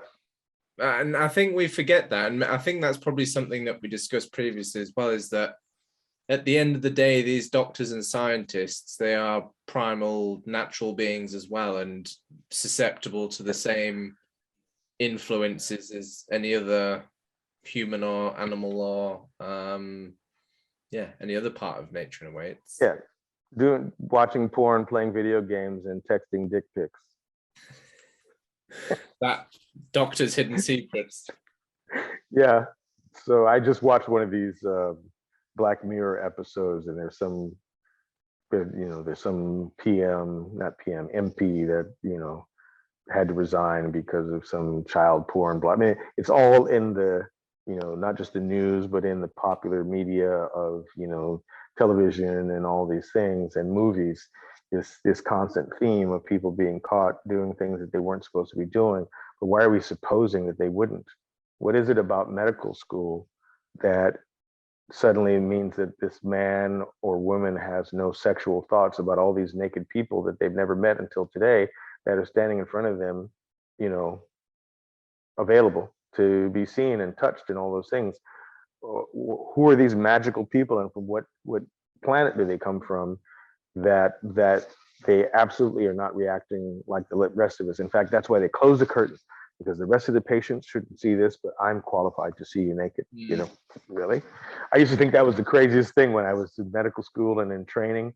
It's like, I get on the bus this morning and I'm on my way to the hospital. And when I get on the bus, there's a young woman on the bus. And this is hypothetical. And I go and I happen to sit because that's the available seat. If I sit down and I smile at her and I say hi, and I, put my hand on her knee like, hi, how are you? Whoa, that's a big violation. But 45 minutes from now, she's going to walk into the clinic, sit in the room, take off all of her clothes except her underwear, have on this gown. And I'm going to walk in with a white coat, my shirt and tie, stethoscope around my neck, and my little badge, Dr. Aliffe, and then it'll be okay. And more. And how do we reconcile that? To me, that's very bizarre. So what is it about going to seminary, which is just another form of college, that makes priests somehow closer to God and holier people than the rest of us? Because they read a certain set of books that are available to everybody, but they studied them and they passed some exams.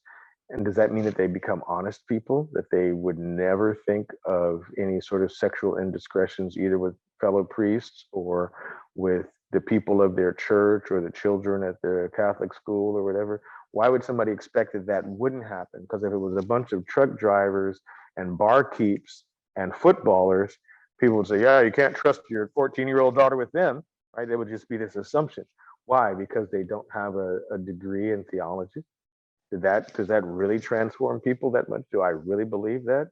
I didn't observe that in my time going to the schools that I went to, that there was some sort of transformation of character, or that we were somehow more moral beings than the people working at Walmart and McDonald's and Amazon and Facebook, that somehow, because we are of this profession and we've taken this Hippocratic oath, that we would, it's just, come on, humans are humans. And everybody puts their faith in humans, and then they end up feeling betrayed later because this doctor did that, this politician did that, and this person lied.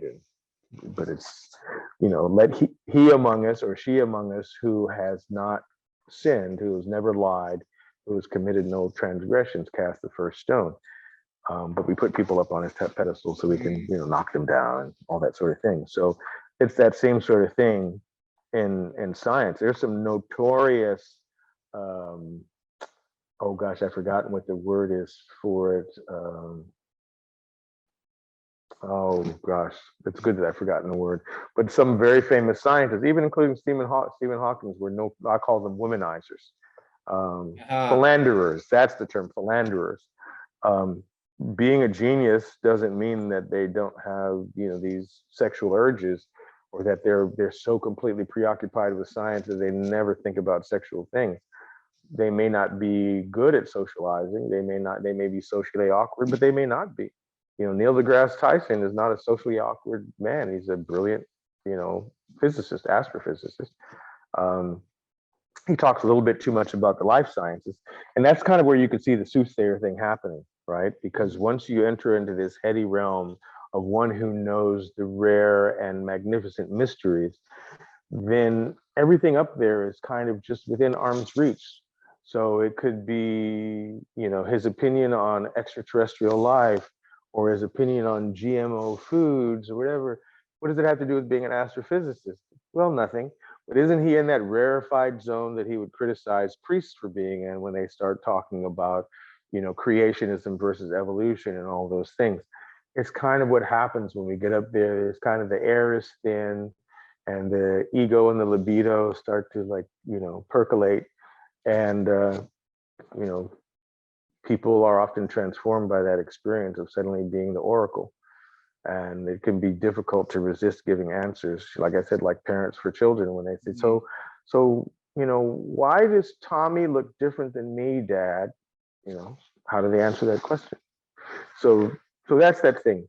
That's there's just a lot of stuff in there mixed together that's all human, and perhaps, at least in my perspective, like I mentioned, that fundamental operating system is the cannabinoid system. Though recently discovered, it functions like the source code of this smart device, the human body that we occupy and experience life through.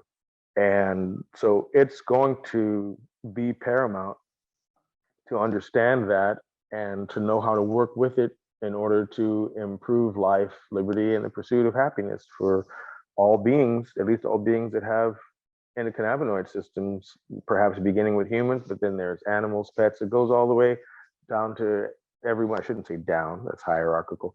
It goes all the way out to the realms apparently ending with insects.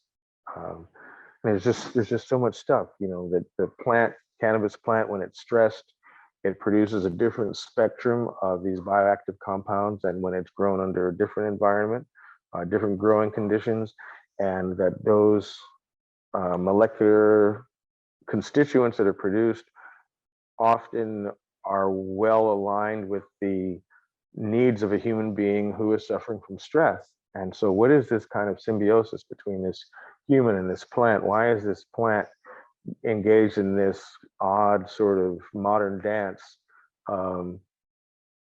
between its secondary metabolites, these compounds that it produces, these molecules that are not essential to its life function of reproduction and growth and development, but are these extra things that it produces, like the scent of a rose?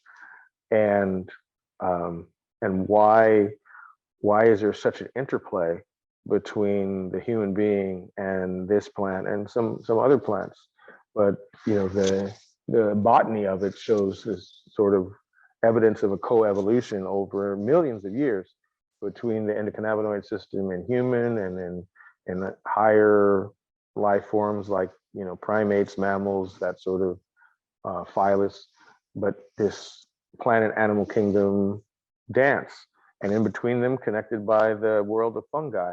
I mean, there's a lot of stuff. I could start all over again in kindergarten and go through school again if I would be accepted again to all these wonderful schools that I attended, and still not learn the meaning of all of that. It's just vast. Fungi is just, they're extraterrestrials. They're just living in this other sphere. And yeah, some of them might get you high, and other ones make your cheese taste great or help you to make, ferment things, and maybe it's, yogurt or something. There's these interactions. It's floating through the air. It leavens your bread, but if it's in the air, we're breathing it in, and it's doing something. Not everything that's fungal or even viral is pathogenic, and we're always paying attention to pathos, to the suffering, to the passion of the human being, that path. And so we look at what affects that, but what about, again, that person who appears to be healthy and unaffected? They've got microbes, bacteria and viruses and fungi. The majority of cells in the human body are not humans. We're minorities in our own cellular community. We're not the majority population. Why do we even call the human cells we and not the gut flora we? Because where are we really? Are we in the brain? Are we not in the gut? Are we not in the lower tract? No, because there's feces down there. That's not very noble, you know. So anyway, there's a lot of these paradigms that then, like I said, drive the lines of inquiry and then the decisions that are made based on evidence to say, okay, the seat of consciousness is in the human brain, and the behavior and the personality, it's not in the place that makes feces, and it's not over. And why did anybody make that decision? So anyway, so there are lots of questions, and I'm a person, I like answering questions for myself, and I like sharing discoveries with people like you, and anyway, it's been fun talking about all these things, and we should do it again. No, 1,000%. You've cooked up one hell of a mental meal there, Dr. Aliffe. And I hope I didn't overfeed you. No. I'll be digesting for quite a while, and I was wondering if you might have any final bits of wisdom or guidance for people who, having heard this, maybe, well, words of optimism, I suppose. What's coming? Is there a progression that you're seeing in medicine? Are we heading in the right direction, or should we? You're tempting me to show my soothsayer side. So I think there's a great deal of promise. I think that change, when you look at patterns and pattern recognition, pretending that I'm, like Google DeepMind or whatever, there are emergent patterns in the world of human affairs that are rather chaotic. And so whether you look at the so-called environment and,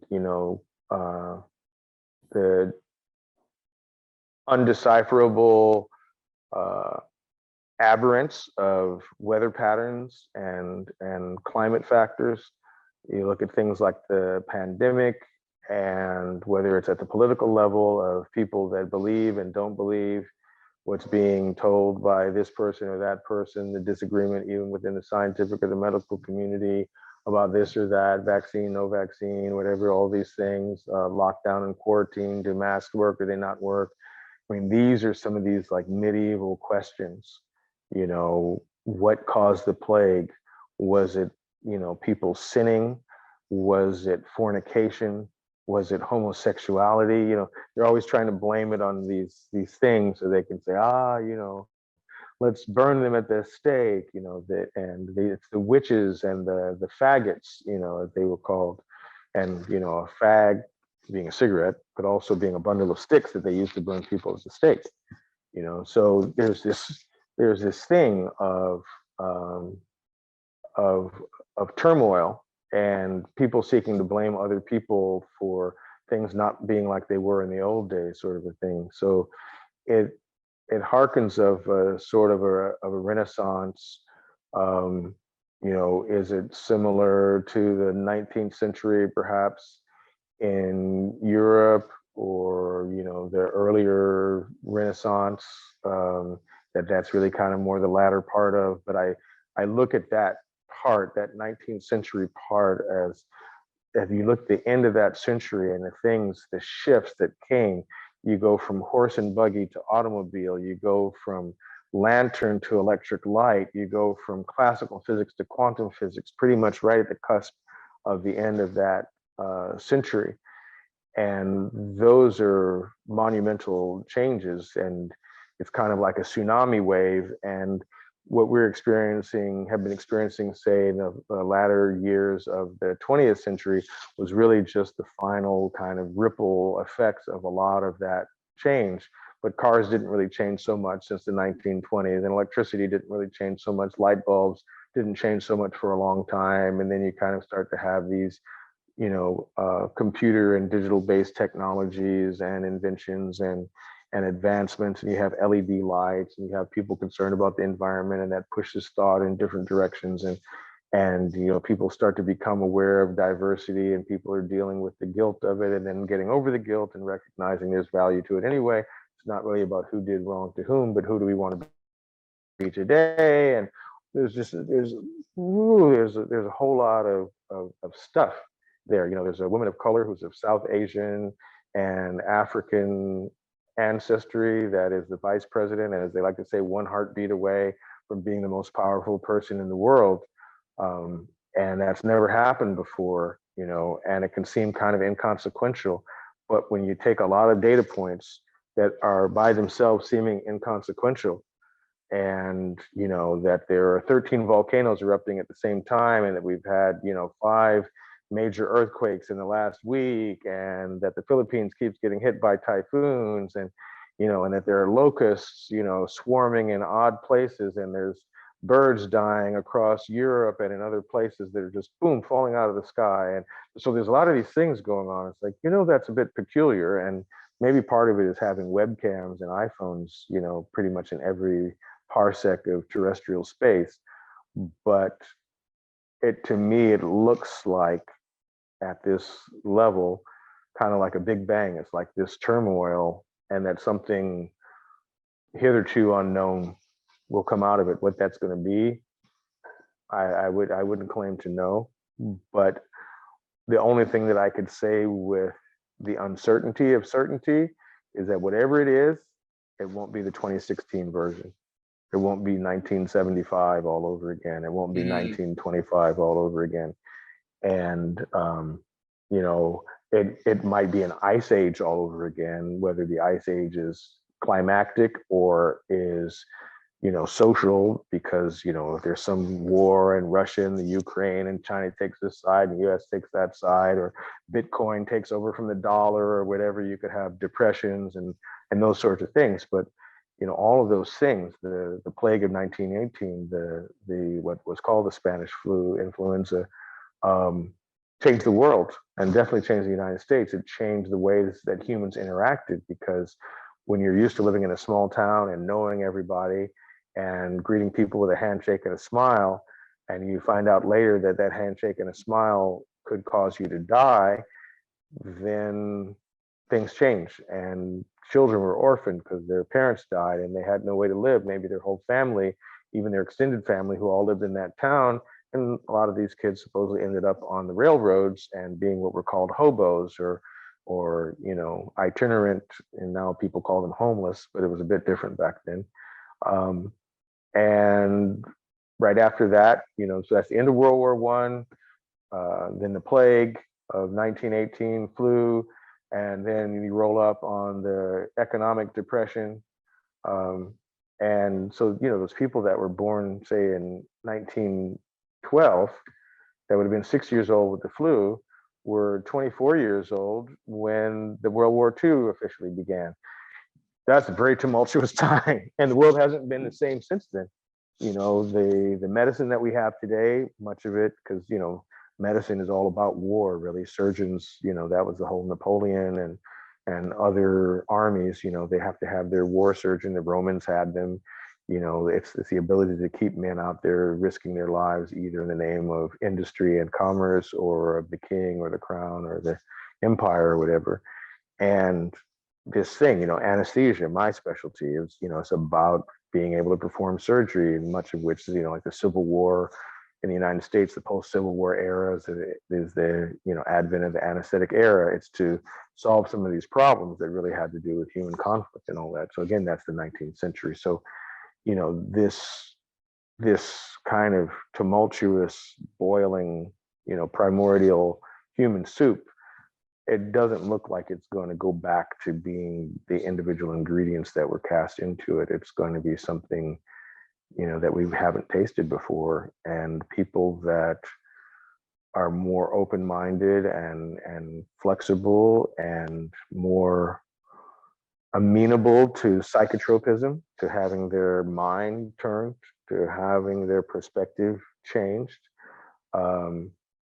will probably fare better than people that are still holding on to the past and patterns of the past and want the world to be as flat as it was before. Because what if the world goes from being two-dimensional flat to three-dimensional?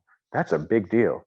3 dimensions compared to 2 dimensions, that's a very different thing. What if it goes from being 3-dimensional to being 4-dimensional?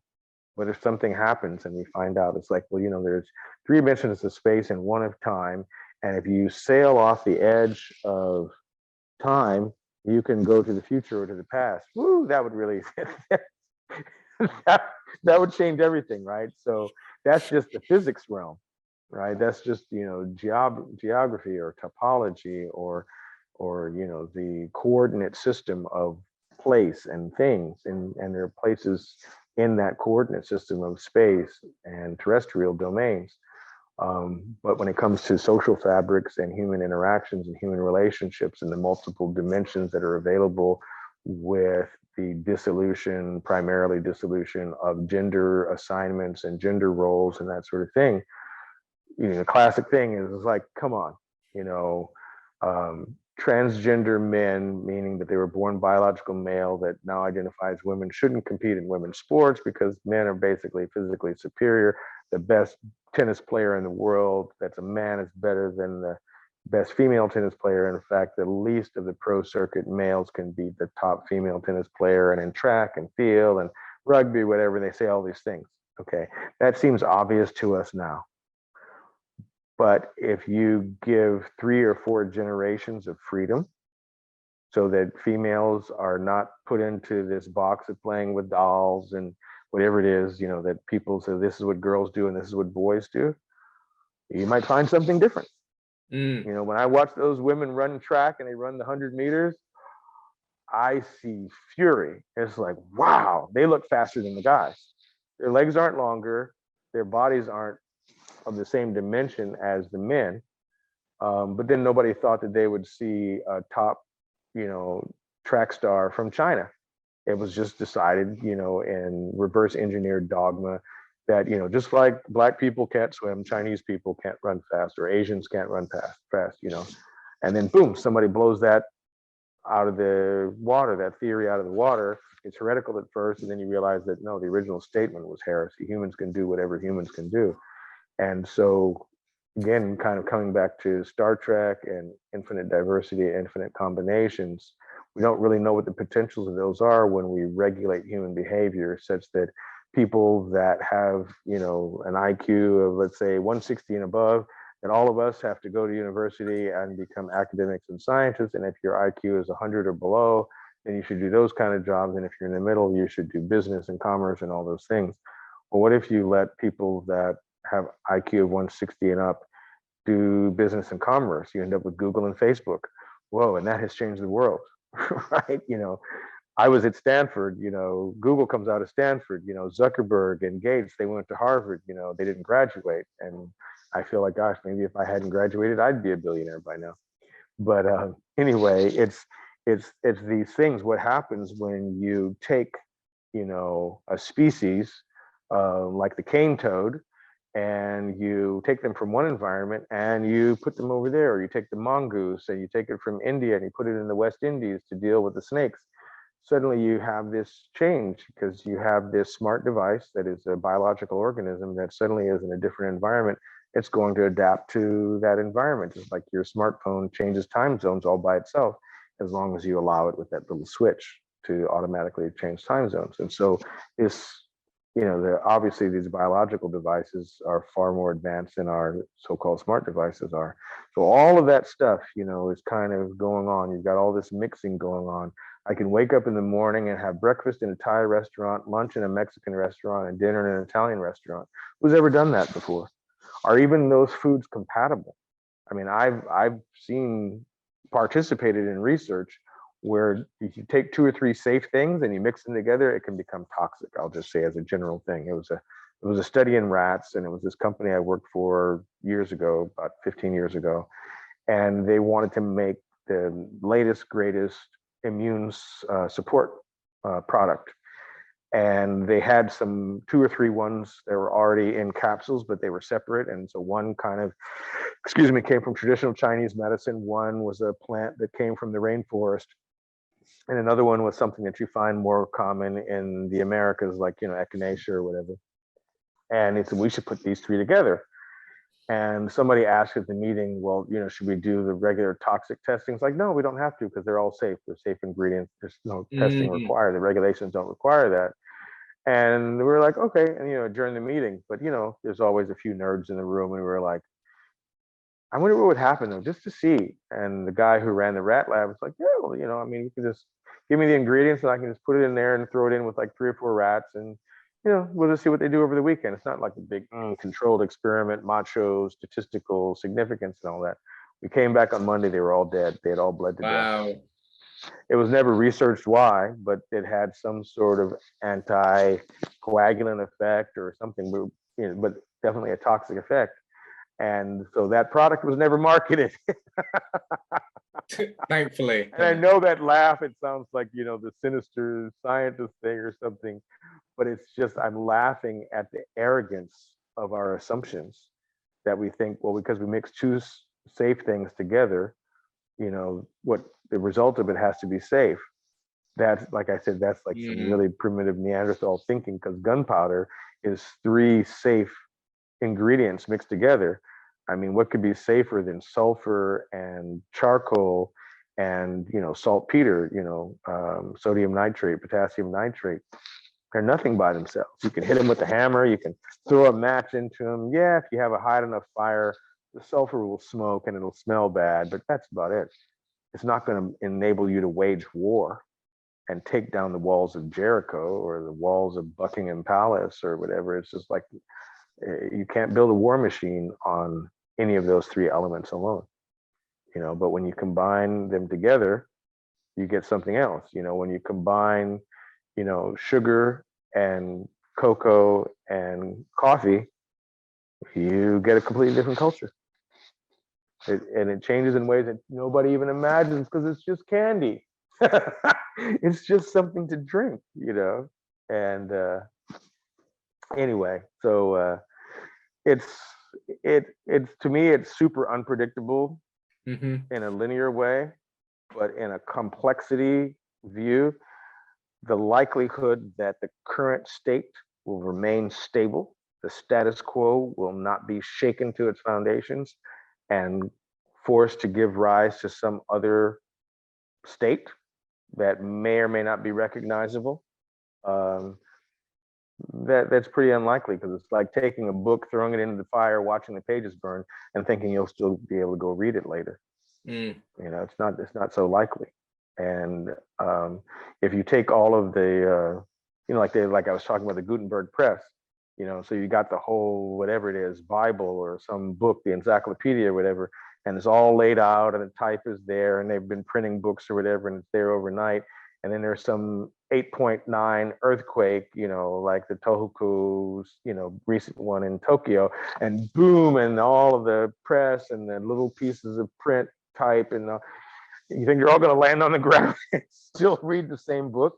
There's going to be some weird words there. Some of those letters are going to line up in ways that are legible, and it's like, oh my God, there's my name, Christopher. Isn't that funny? Oh, probably because Christ and then Gopher or something fell apart, and we'll pretend that we know how they got put together or something, but it may just be a semi-random reassortment and reassociation of fundamental elements. But at any rate, it's not going to read like the original Bible. It's not going to read like the original encyclopedia. And so for people to hope, it's like, oh, well, this is the new normal. Or when will we get back to normal? And it's like, when will we abandon the concept of normal? When will we stop marginalizing people for not being normal? When will we stop giving everybody the same dose of drug? If there's a bell-shaped curve, that about 35% of people are way out here, and you're giving them the same dose as these people. And even all of these people, they're really being given this dose here in the center, which might only be about 20% of people. So about 80% of people are being given the wrong dose, categorically. Why? That's crazy. Well, it would take too much time to check the other parameters, and with the cost of medicine being what it is, yeah, that's crap. So anyway, I wasn't supposed to say that word. Yeah.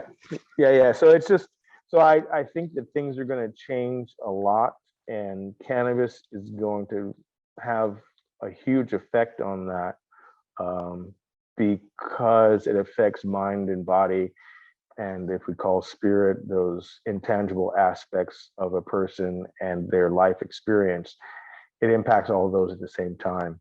And you asked me for one last thing. Here's the thing that people that are using cannabis, consuming cannabis, one should never presume that that's purely recreational, even though that might be how they bought it and that was their intent. Because the THC that goes into their body is just doing whatever THC does. Now, people might only be paying attention to behavior and dry mouth, but it's going throughout the entire body, just like it would in a medical marijuana patient. Okay, a person who is taking, say, a CBD hemp extract, for their anxiety, they are affecting all aspects of their body. So they may be reducing their future risk of breast cancer or of, digestive issues like inflammatory bowel syndrome, or just, be affecting their social behavior.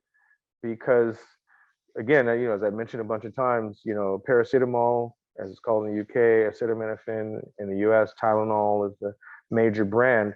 That drug functions as a cannabinoid. It binds to a receptor after it's transformed by the body and in the liver.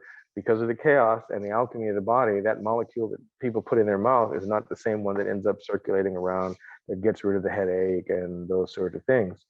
And the irony of it is, it doesn't get people high, so people don't notice that, but it does affect decision making. It does affect mood. It does affect risk-taking behavior, and also one's perception of outcomes. In other words, taking a risk and how well am I doing? The classic thing with intoxicated drivers, they think that they're doing a fine job driving, but really, in the external materialist reality, they're driving very poorly and they're swerving in and out of lanes, and that's dangerous. Well, Tylenol has that same effect. It also diminishes empathy, and so a lot of people think, oh, that's terrible. But when people are stressed, you might want them to diminish their empathy, because if somebody is in the middle of some, terrorist attack or some sort of big war situation, and boom, the Humvee has been blown up, and the PTSD is about the suffering of all these people around them. It's not just that their leg may have gotten broken or blown off, but it's their best friend who was sitting next to them, his head is missing, or she was blown away and she was 3 months pregnant. Or, it's these things, and there's all this stuff in their head. But that's empathy. That's having feelings for another person. And if that shrunk down to just be this big, which is just like, his leg hurts, then the PTSD component may be diminished, and it may just be a biological, recuperation component of dealing with an injured limb or a severed limb, that sort of a thing. So again, but then these cultural and spiritual, pseudo-spiritual, quasi-religious, moralist, philosophical attitudes about the importance of empathy can often get in the way and make people interpret a result in a certain way. It's like, oh, we don't want to diminish our empathy. And also this makes people less prone to correct themselves and avoid risk-taking behavior. And it also makes people less concerned about social rejection.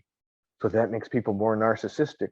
Maybe we're seeing a rise of narcissism because all these kids were raised on Tylenol. Oh my God.